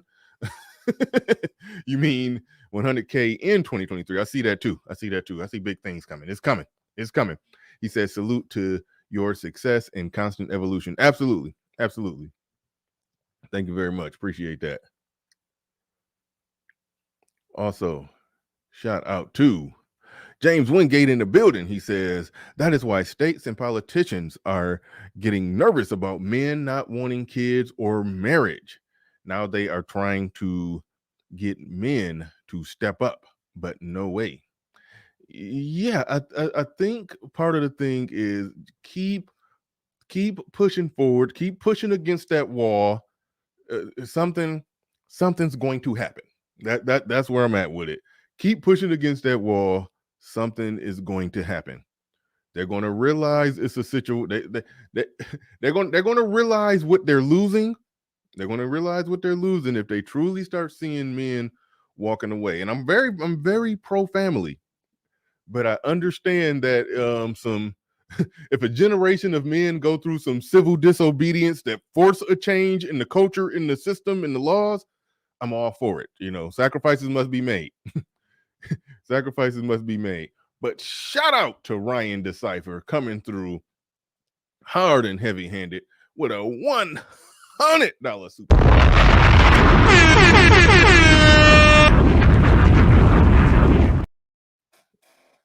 No, real quick. OG ain't in here. I take shots at OG even when he ain't in here. He don't got to be in here for me to take shots at him. But shout out to Ryan Decipher in the building. He says, this interview reminds me of a saying. There are 3 kinds of men on this earth. Only 3. Only 3. Only 3. I like when people say, there's only 2. There's 2 type of people on this earth. Just 2? Just 2 motherfuckers? Really? But you said 3. So you on to something here. You on to something. He says, there are wise men, smart men, and stupid men. Wise men learn from others. Smart men learn from their mistakes. Stupid men never learn. I wonder what kind of men the 2 guys opposite to TLA are. Well, I think Adam is pretty smart. I have to listen to him some more to see if he truly says a bunch of stupid stuff. I don't think he does. I don't know for sure. But the guy who's hosting the show, he's no dummy. He's no dummy. He hosts the show when he asks leading questions to prompt people to get into their talking points. Sometimes and I run into this problem too when I'm hosting and interviewing and moderating a panel. Some people say that they don't know what my position is, even though I do long shows and monologues like this. So, but so I understand that sometimes you don't know what his position is because he's being a host, and sometimes the host has to play the impartial role.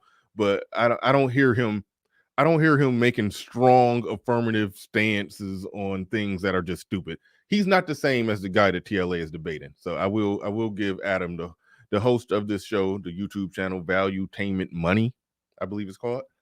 I will give him. I won't put him in that category. But the other guy, the primary guy that he's debating, oh yeah, hell yeah, yeah, he's in that third category. He's in that third category of man. Yeah, he's in that stupid category. Absolutely, 100%. Yeah, so that's the whole point. Like, what I don't know. I just Can do.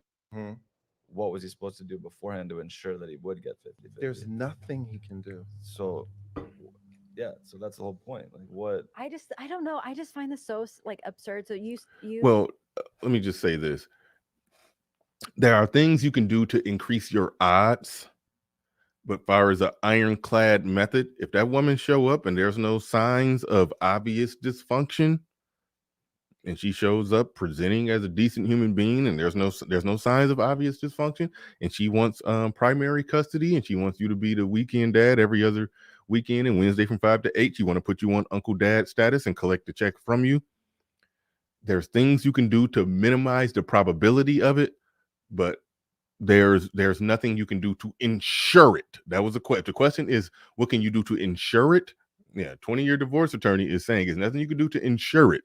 But I do think there are things you could do to minimize the probability, to minimize it. Even if it's taking it from 90% to 75, there are things you can do to minimize it. But all right, let's go.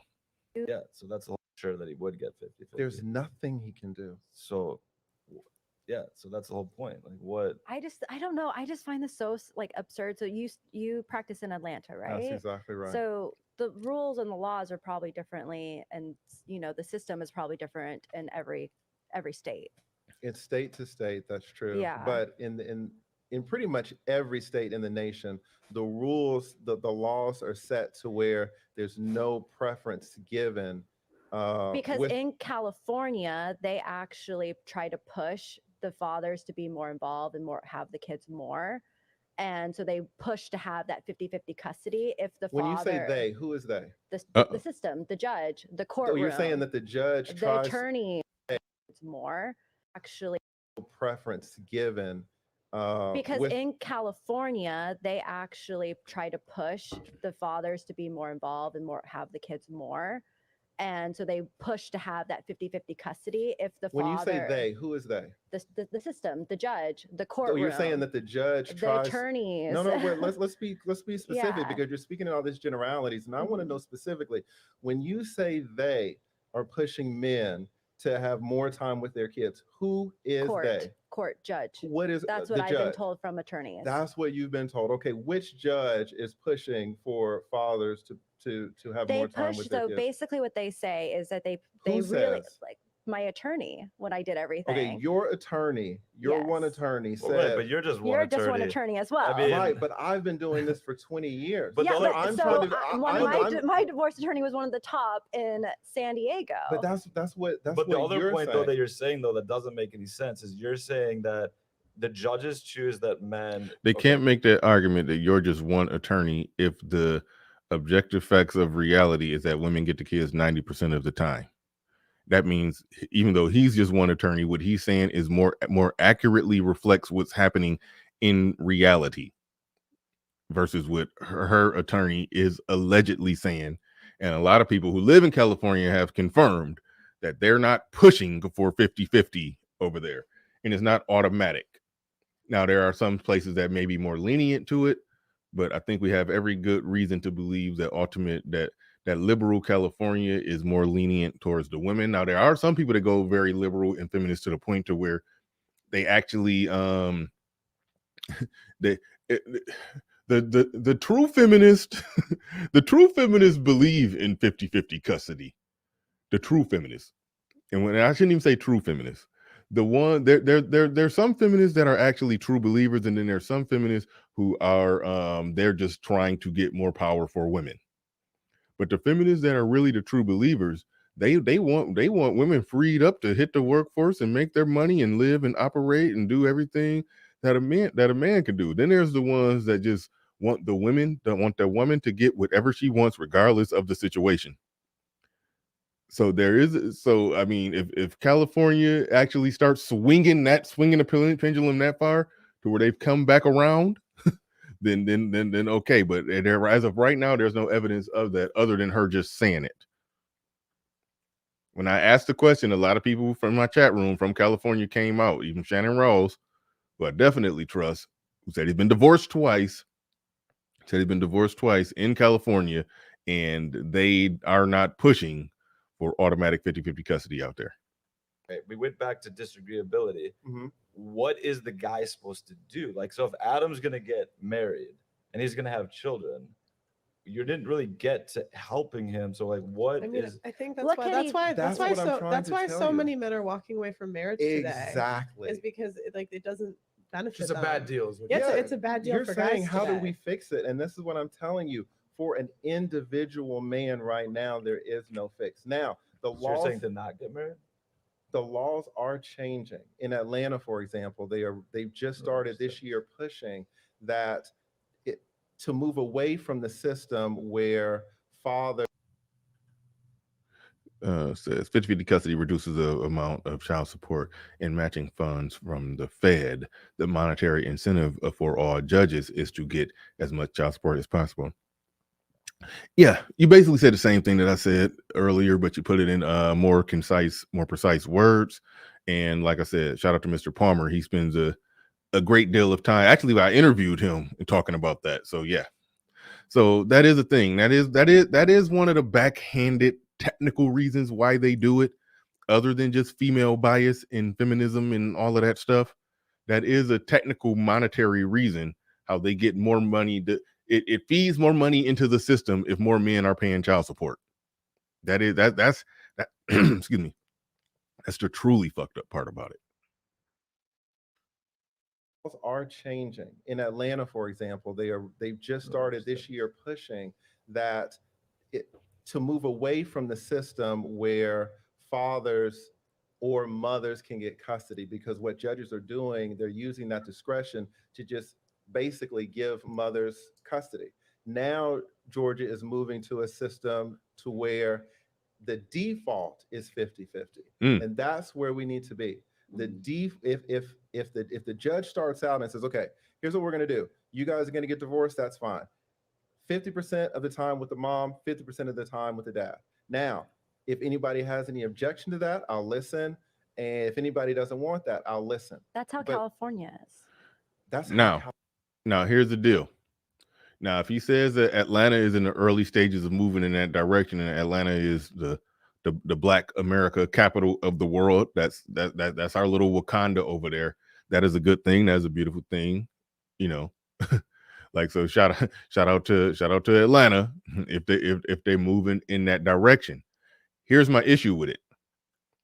If they say that we're going to make it the default to where the default is going to be 50-50, which that's what I want. But if anybody objects to it, then we're going to listen.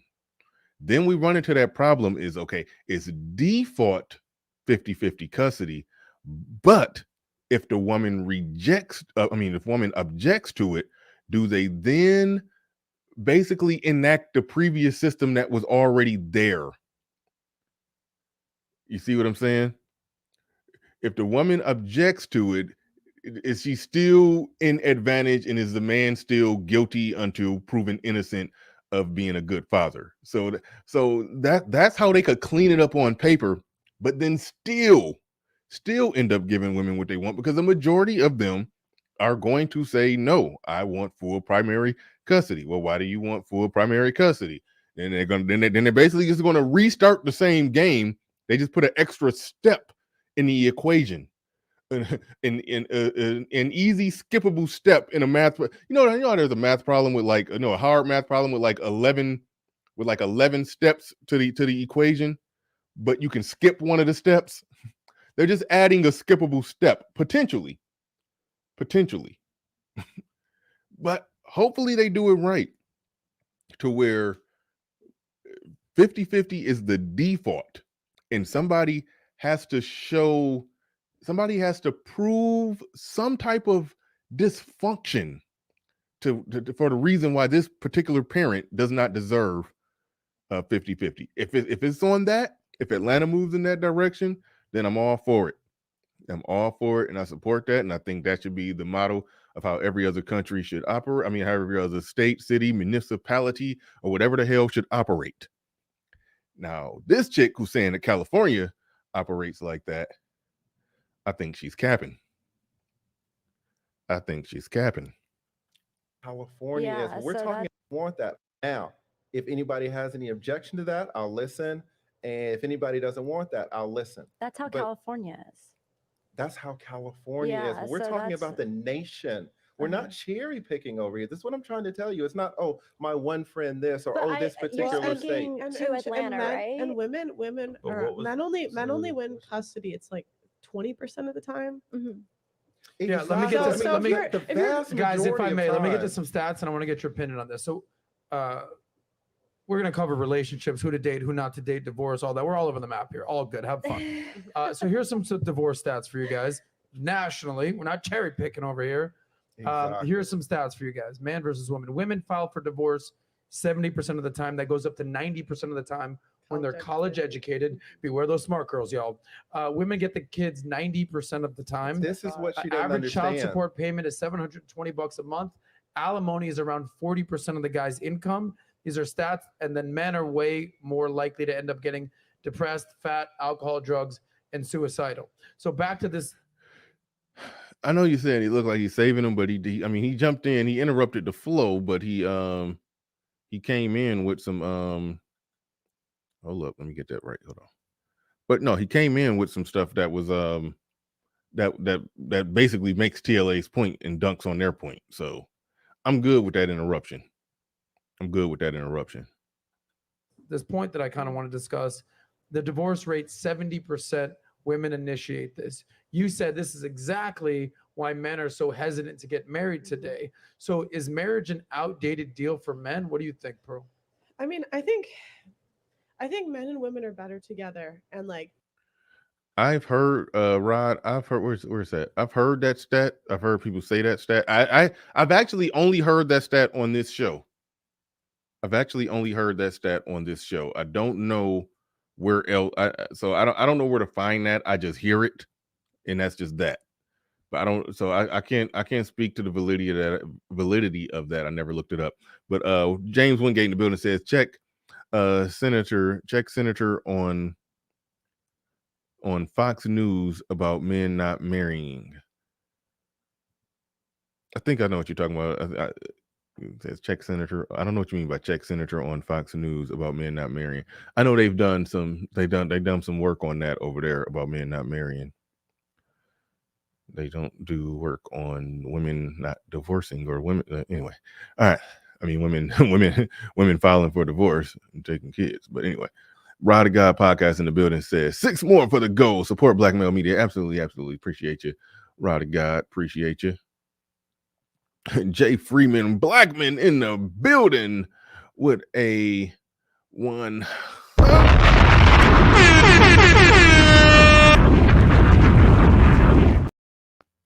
Jay Freeman Blackman in the building with a $100 super chat. I greatly appreciate you. Appreciate you. One of my biggest supporters right there. Hey, shout out to Jay Freeman Blackman. Shout out to Joe Ethereum. Shout out to Jay Freeman Blackman. Shout out to Joe Ethereum and Ryan Decipher. I'm trying to remember who else sent a heavy-handed $100 super chat. And Ryan Decipher. Shout out to y'all. I do appreciate your support. Definitely appreciate the support of you fine gentlemen coming through here supporting the stream. I greatly appreciate it. RM, add them to the sponsor baller alert. No, don't put baller alert on there. Sponsor alert banner. Add Ryan Decipher and Ryan Decipher and Jay Freeman Blackman to it. Jay Freeman Blackman always coming through supporting, one of my biggest supporters. Shout out to you. Do appreciate you. All right, let's get back on into it. Let's get back on into it. Marriage. To get married today. So is marriage an outdated deal for men? What do you think, Pearl? I mean, I think men and women are better together, and like marriage is good as an institution, but I feel like the government ruined it. I just think it's a bad deal for men the way the laws are today. Okay. So what should men do if they want to get married and you believe that family unit is ideal? Should men just kind of be clear-eyed going into this? This is why I brought the attorney. This is why you brought the attorney. You can't hide behind the attorney, Pearl. You got to answer the question. I'm saying you can't handle the truth. No, I'm saying like that's why the legal. I mean, some guys do the prenup. Some guys choose to walk away. Some guys. I've heard of a guy that lives with a girl but has her pay the rent so she can't. Because I guess she can seize your assets legally if she's just living with you for a certain amount of time, and that can include like even if she leaves her stuff at your apartment. Yeah. And so I've heard some like guys. It's so funny all the creative things men do have to do, all the creative things that men do to not get screwed over. It's just funny when you really sit back and look at it. Interesting solution. So is marriage just a bad deal for men these days? Let's go there. Or is it a bad deal for someone who makes the most money? Well, listen, because I feel like it's not even just men or women; it's whoever makes the most money in the relationship. It's why. And this is where they get on some bullshit, as if women who just make a lot of money in great numbers are just going husbanding up dishwashers. Like, cut the bullshit. This is where they'll start making arguments that refute their previous argument. Remember she just said that well, the women, they are the ones who are the caregivers of the children, and they're the ones who spend the majority of the time at home raising the children. So that's why they're awarded the children. Okay, but men lose everything in a divorce. No, they don't. It's the person who's just making the most money. And so when women are making the most money, women are losing. So everybody's losing. It's like you do realize you're making the argument now that refuted your previous argument. That is the greatest evidence that you're disingenuous and agenda driven, when you're constantly contradicting yourself and you're changing your argument depending on who's in the hot seat, and you can't have a consistent through line that lines up across the board. When that happens, you know that you're disingenuous and you're just trying to win. You're just trying to put on a cape. You're trying to spray cologne over funk. Like that's what's happening. That's what's happening. Why are we pigeonholing it to men or women? That's not true. And again, the stat that you just read well, about they're not women, going to. Okay, if you are married, please. Let me finish. If you're married, let me finish. The stat that you just read about women getting custody 90% of the time. Yeah. Right. And this is why it's so good to have a couple on here that and they're both ignorant about these laws. It says, oh well, just men get custody 50% of the time too, and it's not true. If women get primary physical custody 90% of the time, that should be a stat that shocks them, right? Do you think that they should take a 1-year-old or a baby and give the primary custody to the male, the man, the dad, Again, or It's would actually- it- Why, again, she's trying to cherry pick it down to one little small thing again. Trying to she's been cherry picking all day. Now she wants to put it to, what about a divorce with a 6-month-old baby? Like, even if somebody made the point, which I disagree, because so many women use Similac and Enfamil and all of that stuff today, that it's whatever on that. That's become the reality. It's some stuff I'm not going to do content on it because I'm not going to get into it. But I'm not even going to get into it. But so many women don't breastfeed. It's ridiculous. So don't even make that argument. Don't even make that argument. Women I read a study that women, they're not even producing the amount of milk that they used to produce. And I kind of saw it firsthand because when I was, married, and I would see, the breast pump. They sitting there pumping you sit there, pump the breast all day and get like that much. get like that much in there after just pumping all day.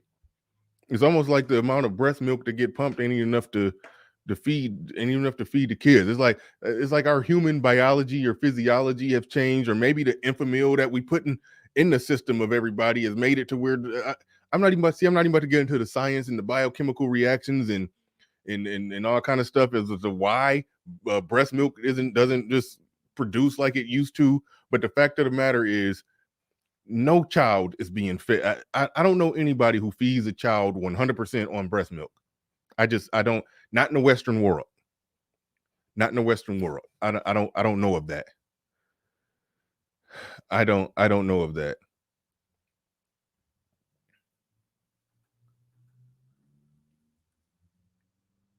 Yeah, you saying it's the diet. I ain't even trying to get into that because I ain't trying to pretend like I'm an expert or scientist who fully knows what's the deal on that. That's why I'm not even about to dig all the way in on that part of it. But that's a bullshit argument. It's a nice try, but it's a bullshit argument. But there's other kids who are not on breast milk who are, 1.5 or 2 to 13. So it's like, what do you got to say about that? If I excuse you with 1-year-olds and under, okay, what about the other 95% of kids that aren't 1 years old? Like, come on. That's a really good point. I just Like if it's a newborn. if it's a answered the newborn? question. No, I just have that question. Do you I just think yes or answered the no? question. It should be default 50-50. It's half of the man's genetics, half of the woman's genetics, half of the man's chromosomes, half of the woman's chromosomes. It's half their baby. It can't be, well, we're gonna give the mom the kid until the kid's age 2, and then we're gonna introduce the dad. No, if the mom Flat out, I agree 100% with TLA, but that's why I didn't get into it, because all the different theories out there. It's hormones in the food. It's spiritual. It's and then there's one brother who said, hey, his wife did it. My ex-wife. I don't want to get too deep into that, but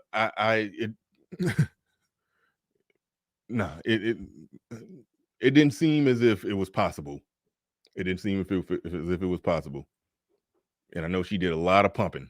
But it didn't seem like it was enough. Like they wouldn't have made it without the Enfamil. Late. All right. All right. You said, okay, he's saying his ex-wife couldn't. Yeah. That's been my observation. That's been my observation. But all right. So that's why I want to get into it, because there's so many different theories on it. Some people would say, "Oh, it's all the vaccinations and all the stuff that we put in our body, the GMOs, the this, the that, the radiation, hormones." I ain't even trying to go there. And then Rod of God brought in the spiritual aspect of it. I'm not even trying to get into it. But the fact of the matter is, something is different where most mothers are not able to feed a kid 100% effectively off 100% breast milk. So that's why I'm with TLA. It's half of his genetics, 50%. If she want to breastfeed when she got the kid, then breastfeed. or fuck. I mean, if you're really that passionate about it, go ahead and pump. Go ahead and pump all day, and then when you send them off with some with enough pump milk from the breast pump to hold them over a few days. And then while you don't got the kids, still be sitting there periodically pumping while you're reading the book, and then he can come by and pick it up. Like, there's a way to work around this if it's really a will. If there's a will, there's a way. If you're really all about that breast milk life, there's a will, there's a way. So that's why I say cut the bullshit. Wants to breastfeed, that's fine. The mom can breastfeed on her time and can send bottles to the. But no one's arguing with you that it should be 50-50. Bullshit. What do you mean? You're saying it should be default. She just asked. Your girlfriend just asked if the father should have. That's savage. Point out that your girlfriend just said. I like GLA. You say I'm saying that the mother should not be the primary custody. But honestly, when it's 50-50, the kids going back and forth. You're saying that no one should say it's father should have. What did you say? I'm saying that the mother should not be the primary custody. But honestly, when it's 50-50, the kids going back and forth. You're saying that no one should say it shouldn't be 50-50. And your girlfriend just said I'm saying the primary, like with the person like the kid living with the mom. But honestly, when it's 50-50, they're not full time at anyone's house. They're bouncing back and forth. So okay, Ann. Okay, Ann. Like, she's arguing that it shouldn't be 50-50, and he's letting the man know. You see your woman. You just said this. Now she's saying this, and they're going back to what they said about agreeable women, disagreeable men, and agreeable women. We about to see who's disagreeable and who agreeable in that relationship. And that's what the California state law pushes for. Your statement was no one saying that it shouldn't be 50-50. Your girlfriend just said that it shouldn't. And I agree with you. It should be 50-50. It should not be where the mother, just being a mother, gets primary physical custody of these kids. Okay. So I agree. Oh yeah, Rod. Okay, yeah. Hold on. Homeboy at the beginning of the show said that woman was a unicorn. Yeah. This woman is a unicorn. That's what this man said. Manosphere ain't needed though. We don't need to. We just talking about the same thing. We don't, everybody already know, right? We don't need to be having these same old conversations. Agree with her. Like, fathers should have equal right to these children. They do, though. They are children. I'm just going off of what I know. The stat that the man sitting next to you, Adam, told you is that 90% of the time, women get primary physical custody of these kids. But I know what you're saying. Imagine if it was vice versa. Imagine if it was vice versa. If women only got custody 10% of the time, like we would be in uproar about it. Absolutely. But you never hear about it, because when it comes to men, like, we're not looking at all the reasons, though. Like, there could be reasons to why that stat is. 90%? Yeah. 90%. She's saying it could be reasons why it is. Listen to this. There could be reasons to where, maybe the father did not want to be around. Maybe the father can't be around as much. 9 out of 10. She's saying maybe the father shouldn't be around. And Pearl's doing the right thing. She's saying 9 out of 10. Maybe the father don't want to be around. 9 out of 10. She just keep repeating 9 out of 10. Think about that. Now let's really conceptualize this. This man right here is in a relationship with this woman who's making an argument that shows and exposes how low she thinks of men. If don't nothing click off in his head, if a light bulb doesn't go off that, soon as me and her have some problems, soon as if I go all the way with this woman that I'm calling a unicorn and I marry her, she's going to view me that way. She's going to view me as just this evil man, undeserving of equal custody of the kids, because she started off trying to argue that it's 50-50. They push for 50-50. Then once they got, like I say, when they get defeated, disputed, debunked, then they pivot to a completely different argument. And now she's accepting the 90% now. She's not denying it, trying to argue that it's 50-50. Now she's moved to a place of accepting the 90%. Now she has to make excuses for the 90%. Men are just that awful. That's why. And now this man is going to get down on one knee and propose marriage to this woman who thinks men are this awful. And he don't think that her whole thought process that she has about men, that they're so awful that 90% of the time they don't deserve their kids, he doesn't think that that's going to come back on him. No. To him, she's a unicorn. She's a unicorn. He called this a unicorn.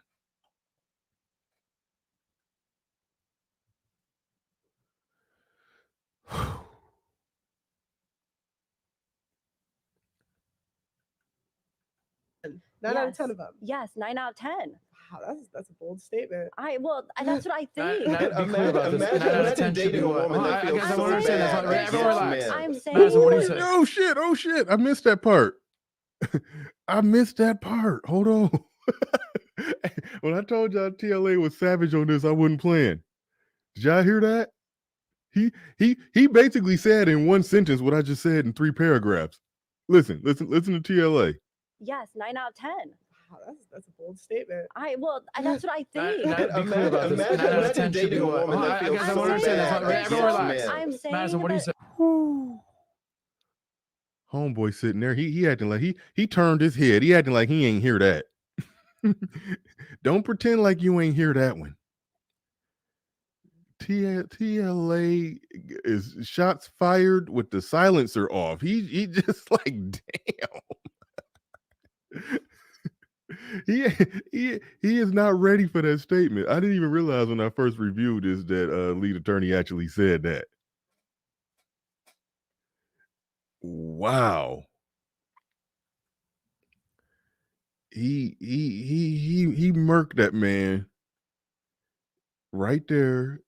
Said, imagine being with a woman who thinks that badly of men.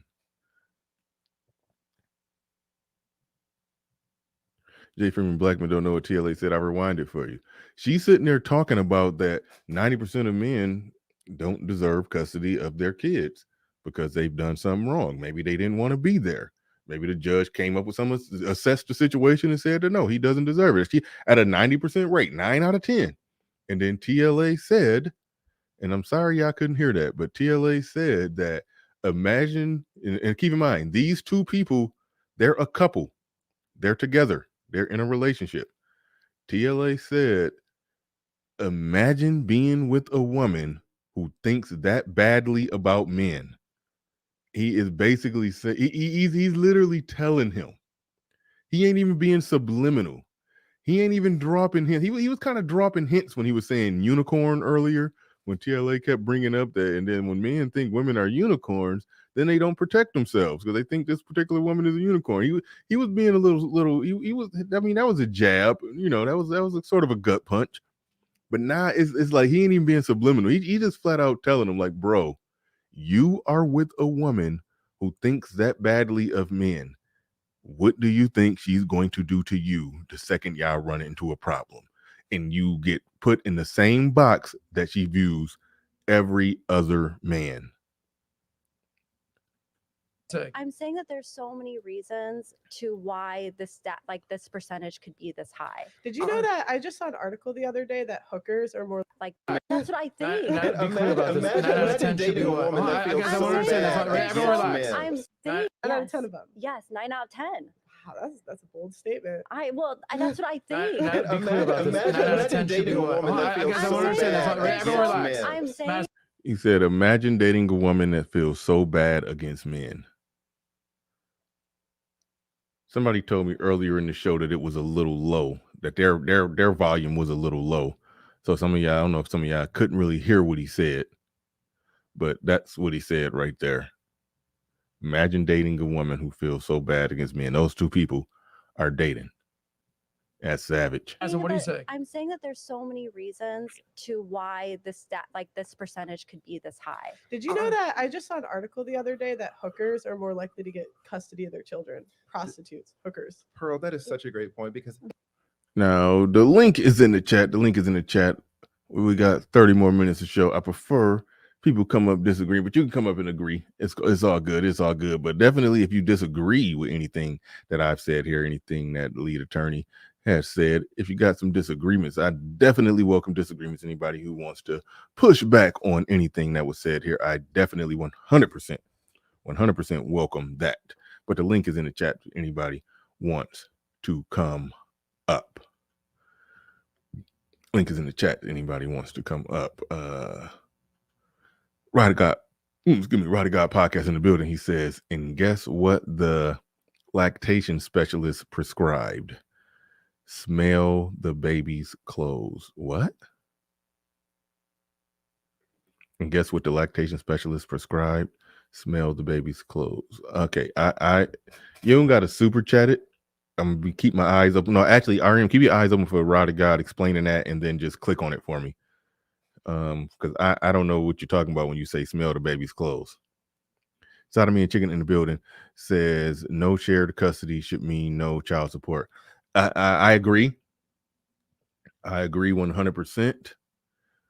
But when it's 50-50 custody and one person is making, let's say, 25,000 and the other person is making, let's just say 125,000, yeah, they going to still get them. It just is what it is. I mean, I would take the 50-50 custody, the default 50-50 custody, and actually practice it and mandate it. I will take that as the start. And see, here's the goofy part. The goofy part with that is that they're going to say that, well, the kid doesn't deserve to, live upper middle class with one parent and then go live in a projects with another parent. I think that's that's for the most part some bullshit. And I think that even though there are some men who are going to be operating on some don't give a fuck type of shit, I don't even care. I don't even care. Quit operating from the standpoint that the state just has to mandate and micromanage a father's every decision to make sure that he's making the right decision. That's where the bullshit come in. That's where kids just basically become a bill to men, and it's hard to love a bill. Like, so that's where I say just cut the bullshit. So I'm with you. Even though I understand that there's incremental steps in this process. So if they still want to do some type of child support calculation, even though it's 50-50 custody, I'm like, let's get the 50-50 custody done and then start playing with the child support. But but at the end of the day, I'm with what you're saying. But shout out to, and we got Rod of God coming on board joining us. But before we get to Rod of God, we got Malcolm Sneed Jr. in the building. Says anything not to take accountability, even when it's in their own benefit. Shaking my head. Absolutely. Thank you for the super chat. I do appreciate that. All right. We got Rod of God. I guess you came to explain. Yes. Just briefly to explain. So Okay. man, basically it's a lack of a mother. Like what the lactation specialist was saying is that these women who can't produce milk for their children, there's a lack of a motherly connection and instinct with the child. So they were like, grab the baby's clothes after the baby's worn them. Sit, smell them, think on your baby, think how much you love your baby. I'm telling you, bro, it's spiritual, bro. Whoa. Yeah, no, but that is exactly what was prescribed, and it still didn't work, by the way, because modern women don't care about their kids. I think it has something to do with, and this could speak to just the increased testosterone in women. It could speak to that. Like, didn't I forgot what was the situation? You probably remember where they were like women who are athletes perform at a very high level, in terms of athleticism. Like they working out, they training, they're doing all of this. Some of them get to the point to where they have a hard time getting pregnant or something like that. Like they, like somebody, if y'all know what I'm talking about, correct me, because it was something that women typically do biologically. I don't know if it was get pregnant, but it's basically like was it their menstruation? It probably had something to do with that. It had something to do with a lot of that. their periods start, their periods stop, all kind of stuff. Like so it could speak to, yes, this modern world with modern women and everything that's going on is essentially causing, is causing physiological changes, and that's one of the ways that's manifesting in is that they breasts don't produce milk. So thus, I'm saying all that to say the argument that she tried to lay out that, well, what if it's like an 8-month-old baby breastfeeding child, and do you take that kid away from the mom 50% of the time? I'm like, yeah, because she more than likely got him on Similac. So exactly, man. Yeah, and so it's like, yeah, shocker that when women don't do what they have always done throughout all of time, that shit start breaking down and not working properly. Yeah, no, I agree. But I just came up for 100%. that. I ain't gonna hold you. Okay, no doubt. Thanks for coming on up and clarifying that. Thanks for coming up and clarifying that. And appreciate all your support. All right. I like to reiterate, when I be having these streams, I be talking about what me and go through. I do like to reaffirm I'm absolutely pro family and pro patriarchal families. That's why I fully support, even though it's a hard uphill expensive battle. I support men going for custody of their kids, 50-50 custody. I know it's a hard, expensive fight. I want to see men fighting the fight, even though I understand that I understand the frustration and how it's a losing battle. I do like to point out certain things, that these are the challenges that men are legitimately facing. I'm not the person who just throws. I'm not MGTOW just saying that, I'm not throwing away the concept of family, but I understand where they come from in the sense that I called it civil disobedience. If some civil disobedience forces a change in the laws, hey, I'm with that. If civil disobedience forces a change in the whole child custody system, I'm with it. I'm with it. But we are now joined by let's see who we got here. Armstrong's consultant. Go ahead. You have the floor. You have the mic. What's on your mind? Hey, what's going on? Bernard, can you hear me? Yes, I can hear you just fine. What's up? What's on your mind? Okay. I'm a little under the weather, so if I need to say something or repeat something, just let me know. Mm-hmm. Okay. Yeah, I was the guy whose wife actually breastfed at least for the first year for both of my kids. And when I saw that amount of milk that you saw from your previous wife, I was a little worried. I said, "Hey, that's not enough milk." But my wife had ended up taking lactate classes to learn how to breastfeed the baby, when to feed them, and the body naturally knows how much milk to give a child, so that it's not so much. And we sat down with a doctor that specializes in infants, and tiny that you don't need much to fill them. And the mother's breast milk is filled with enough nutrients and fat, to sustain the child. And naturally, as the child grows, the mother produces more milk naturally. But I like what Ross said. A lot of women don't even have that connection, and they just start feeding their babies, formula. And a lot of times you see kids spit up, like they're throwing up. It's equivalent to us having like acid reflux. It's too much, and they're throwing up the excess milk, because you're not feeding the baby, the right amount. So I found all that out from my wife, and my wife actually took these classes. Now It you was bring pretty up cool, some. man. Now you bring up some interesting points, and this is a man's Right. show. My live show audience is majority men. Like when I do shorts No, I and all of get that you, man. stuff, and they go, I had to hold find on, out real from a quick. woman. No, hold on. I just want to make this point. Like when I do my shorts and they go viral and stuff, those is more of an even mixture of men and women. But when I do my live shows, it's mostly a male audience. I hope that women are somewhere having this conversation, because it is a bit confusing that the amount of breast milk that a baby actually need is probably not as much as, because we're probably overfeeding them with the Similac, but if they had breast milk instead of Similac, the breast milk that got the natural nutrients, they don't got to put down 5 bottles of it per day. Yeah, Maybe exactly. a bottle and a half of those nutrients is enough to sustain them.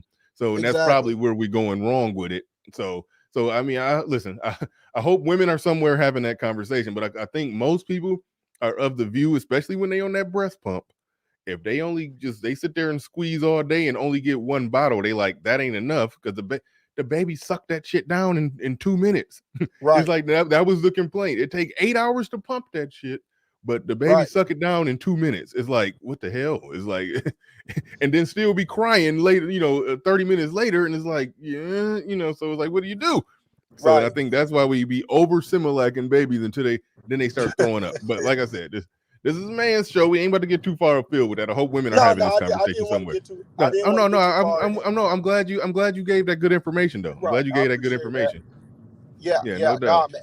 Like I said, I learned from her, just learning about her body, and man, that shit was amazing. I was like, well, who would have thought, So yeah, man. Hey, man, good podcast today, man. I appreciate you, for always working hard. I'm going to go ahead and jump off and let someone else on.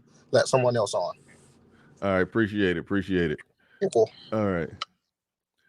Yep, the brother gave some good information right there. It got me looking at it differently because I know I used to when my kids was young. I used to be getting it popping with that Similac, probably overfeeding them. They was fat, roly poly, had like 3 necks, and no neck with like 3 big ass rows on it. So yeah, we probably be overfeeding them with the artificial shit. So that's a factor in the equation. So good stuff right there.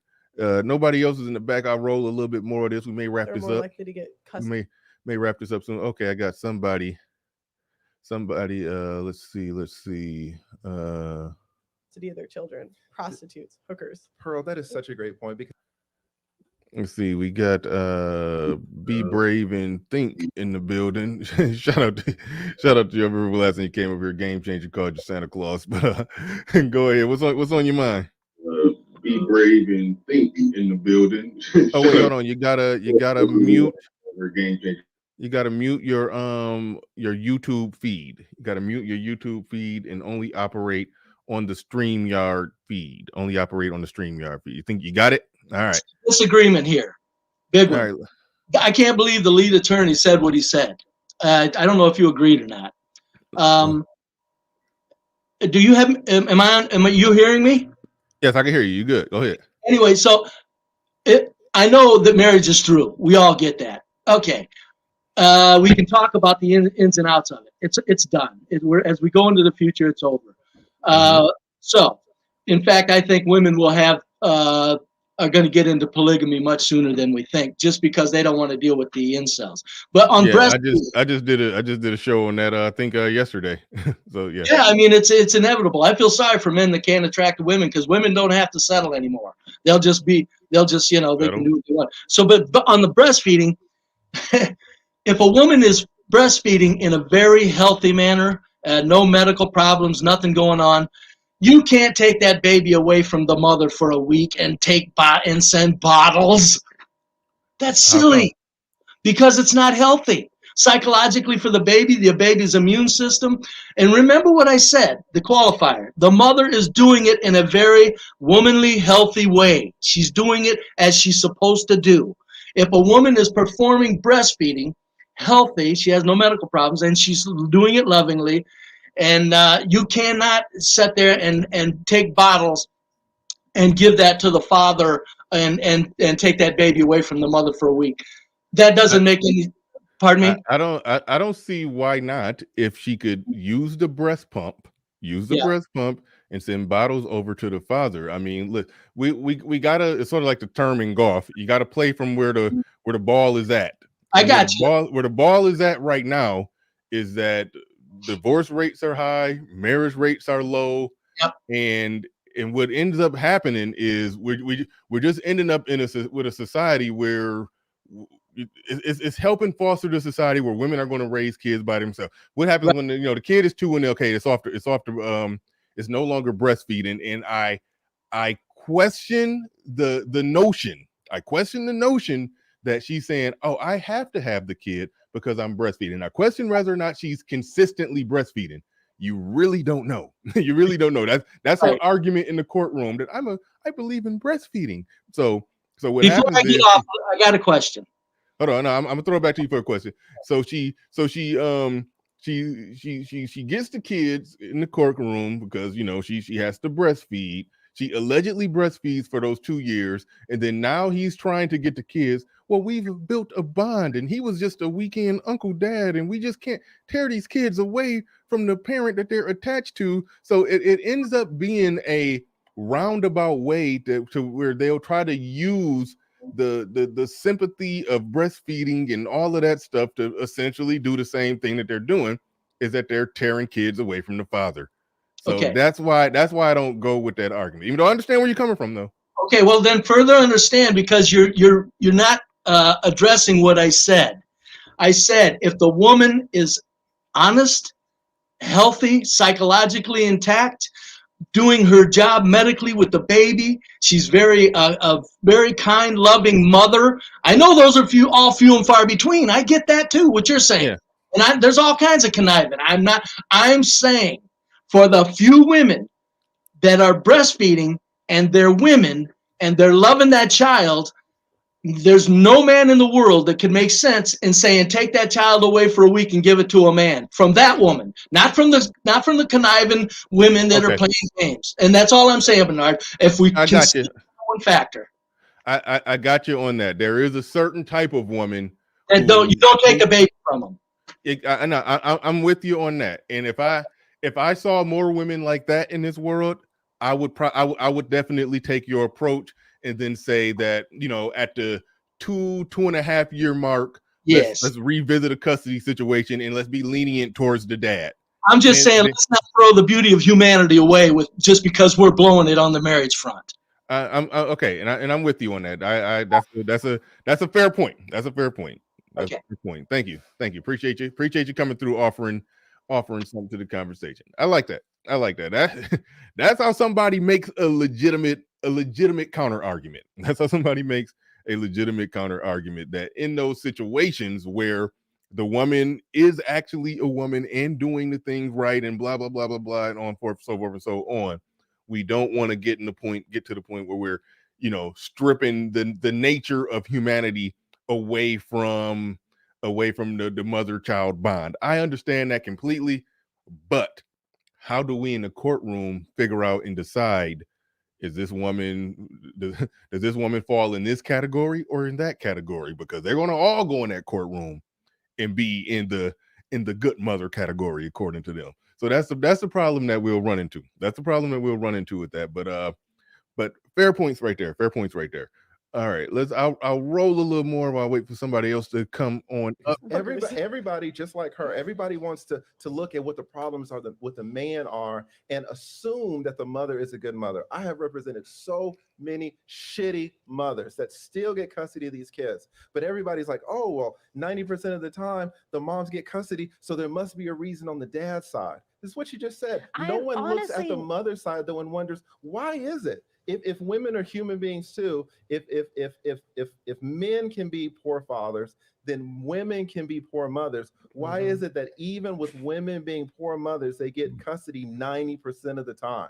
Yeah. Right? If you sit back and think about this, it doesn't make sense. Of course, there's a preference for women. The men are getting screwed over by the system. Absolutely. So I have a lot of questions about the system. We're going to touch on that. Can we go positive for a second? Yeah. Let me just go positive for a second. Let's reel this thing in. Let's go positive. Yeah, see, this is where I understand why y'all don't like him. He do like to come break up the fights, but I mean, he got his little cue cards and everything, and he got to host a show. And okay, I mean, he got to get to his other questions, but he do be breaking up the fight. But yeah. But Paul Paymay says, how do you check the Carfax? And somebody said feminism stripped away the motherly nature of things a long time ago. That's why I say you got to play the ball from where it's at. That's where we're at with this thing. So let's be positive. He says. All right. Closing in on the 3-hour mark. I give somebody else a chance to make it on up. And before I even go any further, well, hold on, I'll play ball. I'll look at this divorce, alimony, child support, which is reality. Some people might say Adam, don't try to paint a silver lining around this.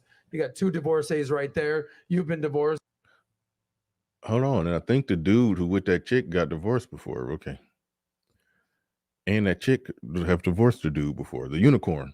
The unicorn who went through divorce. Okay. Mr. C in the building with a $20 super chat. I greatly appreciate that. And Jay Moore in the building with a $5 super chat. Greatly appreciate that. Appreciate each and everybody who supported the stream. Appreciate each and everybody who has supported the stream thus far. First, I was engaged one time, didn't work out. Boom, Pearl's got a lot of manties coming her way. But okay, the manty jokes. Those are for those that don't know. Panties are obviously what women wear. Manties are man panties. He made a joke earlier. Well, no, he asked her about her her dating prospects.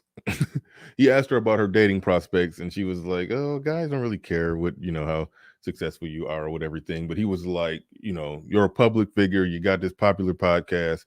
Obviously, guys are throwing are throwing you know how it go when somebody's on stage performing and then somebody come and throw the woman throws the panties on the stage. He's basically making that same joke, like men are basically throwing their boxers on the stage while yeah. And she said she get DM slides and all of that stuff, but that's what he was referring to right there. That's what he was referring to right there. Manties. Those are man panties. Yeah. Yeah. Just a backstory for the joke. I'm trying to save him.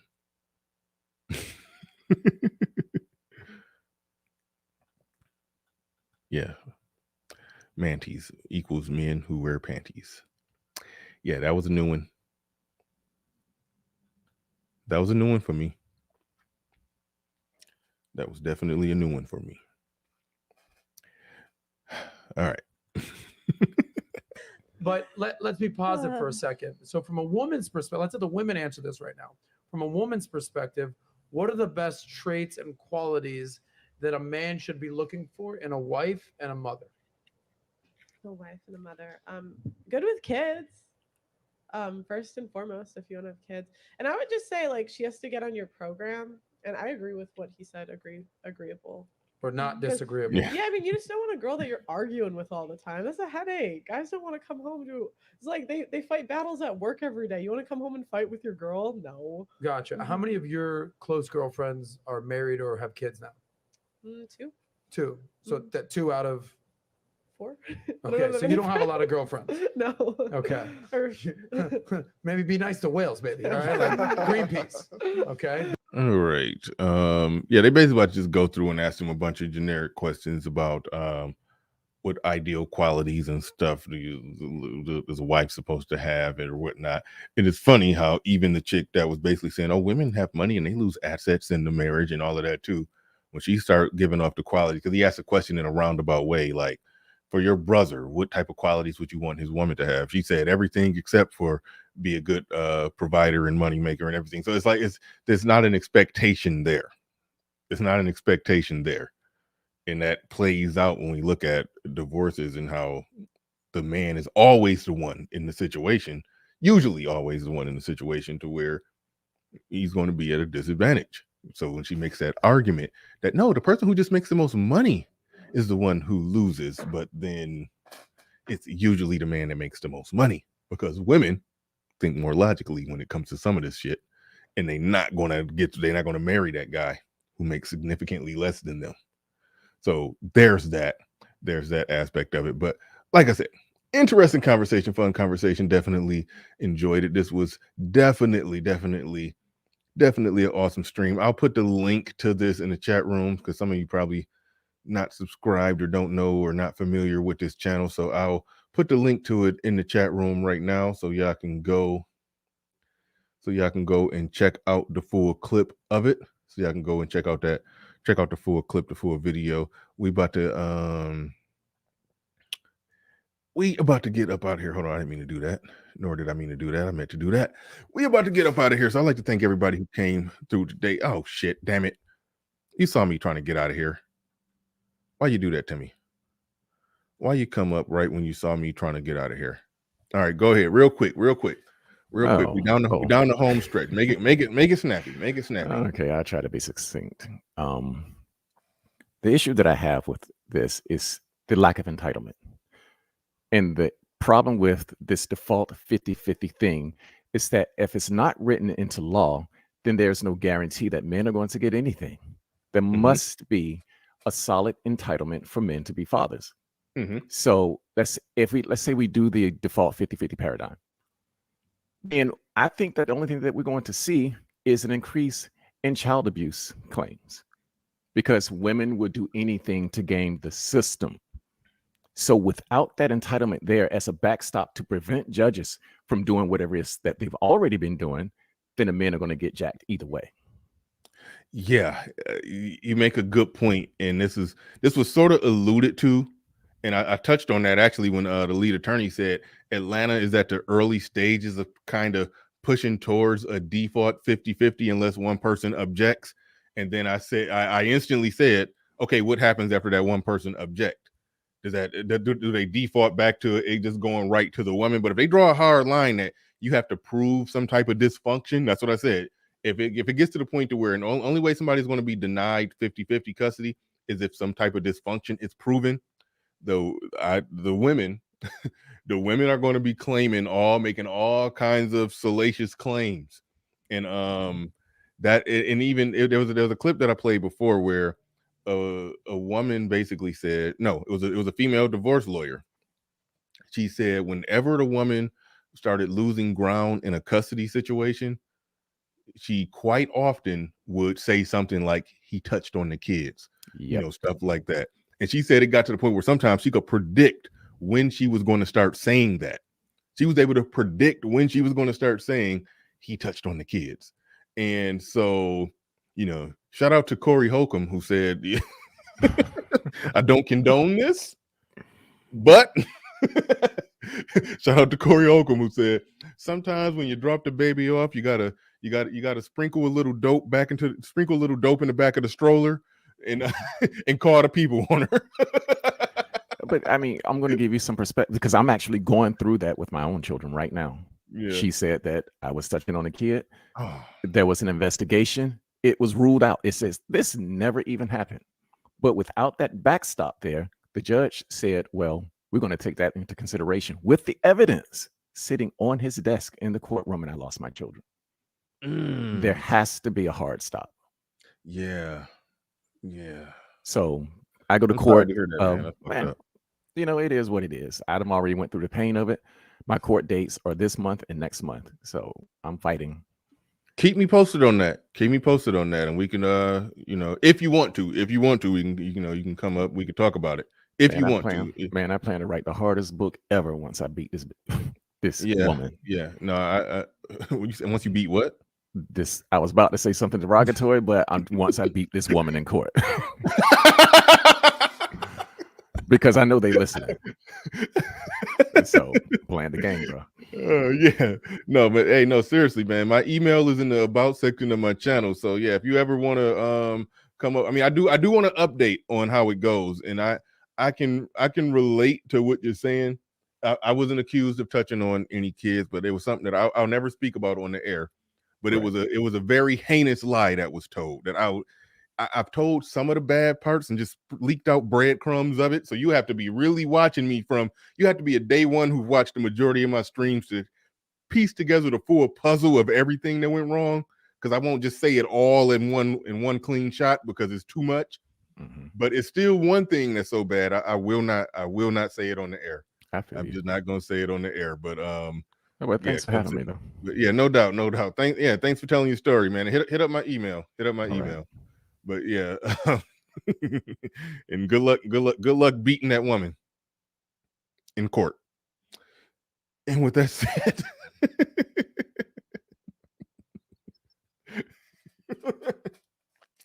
and I could bring you back as a special guest on the show to inform us and let us know if you succeeded at beating that woman in court. Okay, let's get up out of here, y'all. Thank you, everybody.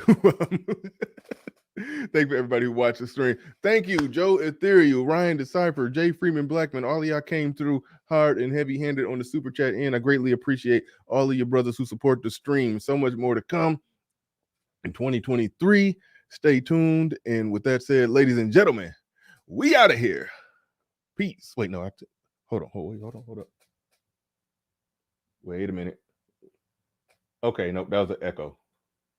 Wait, I already read that one. Malcolm Sneed Jr. said anything not to take accountability. Okay, I already read that. I thought that was a new super chat. No shared. Okay, I got them all. I already shouted out everybody who supported the stream. Appreciate each and every one of you, whether you super chatted, Cash App, like, share, subscribe to anything to support the stream in any way, shape, or form. I greatly appreciate you. And with that said, we out of here. Peace. We gone.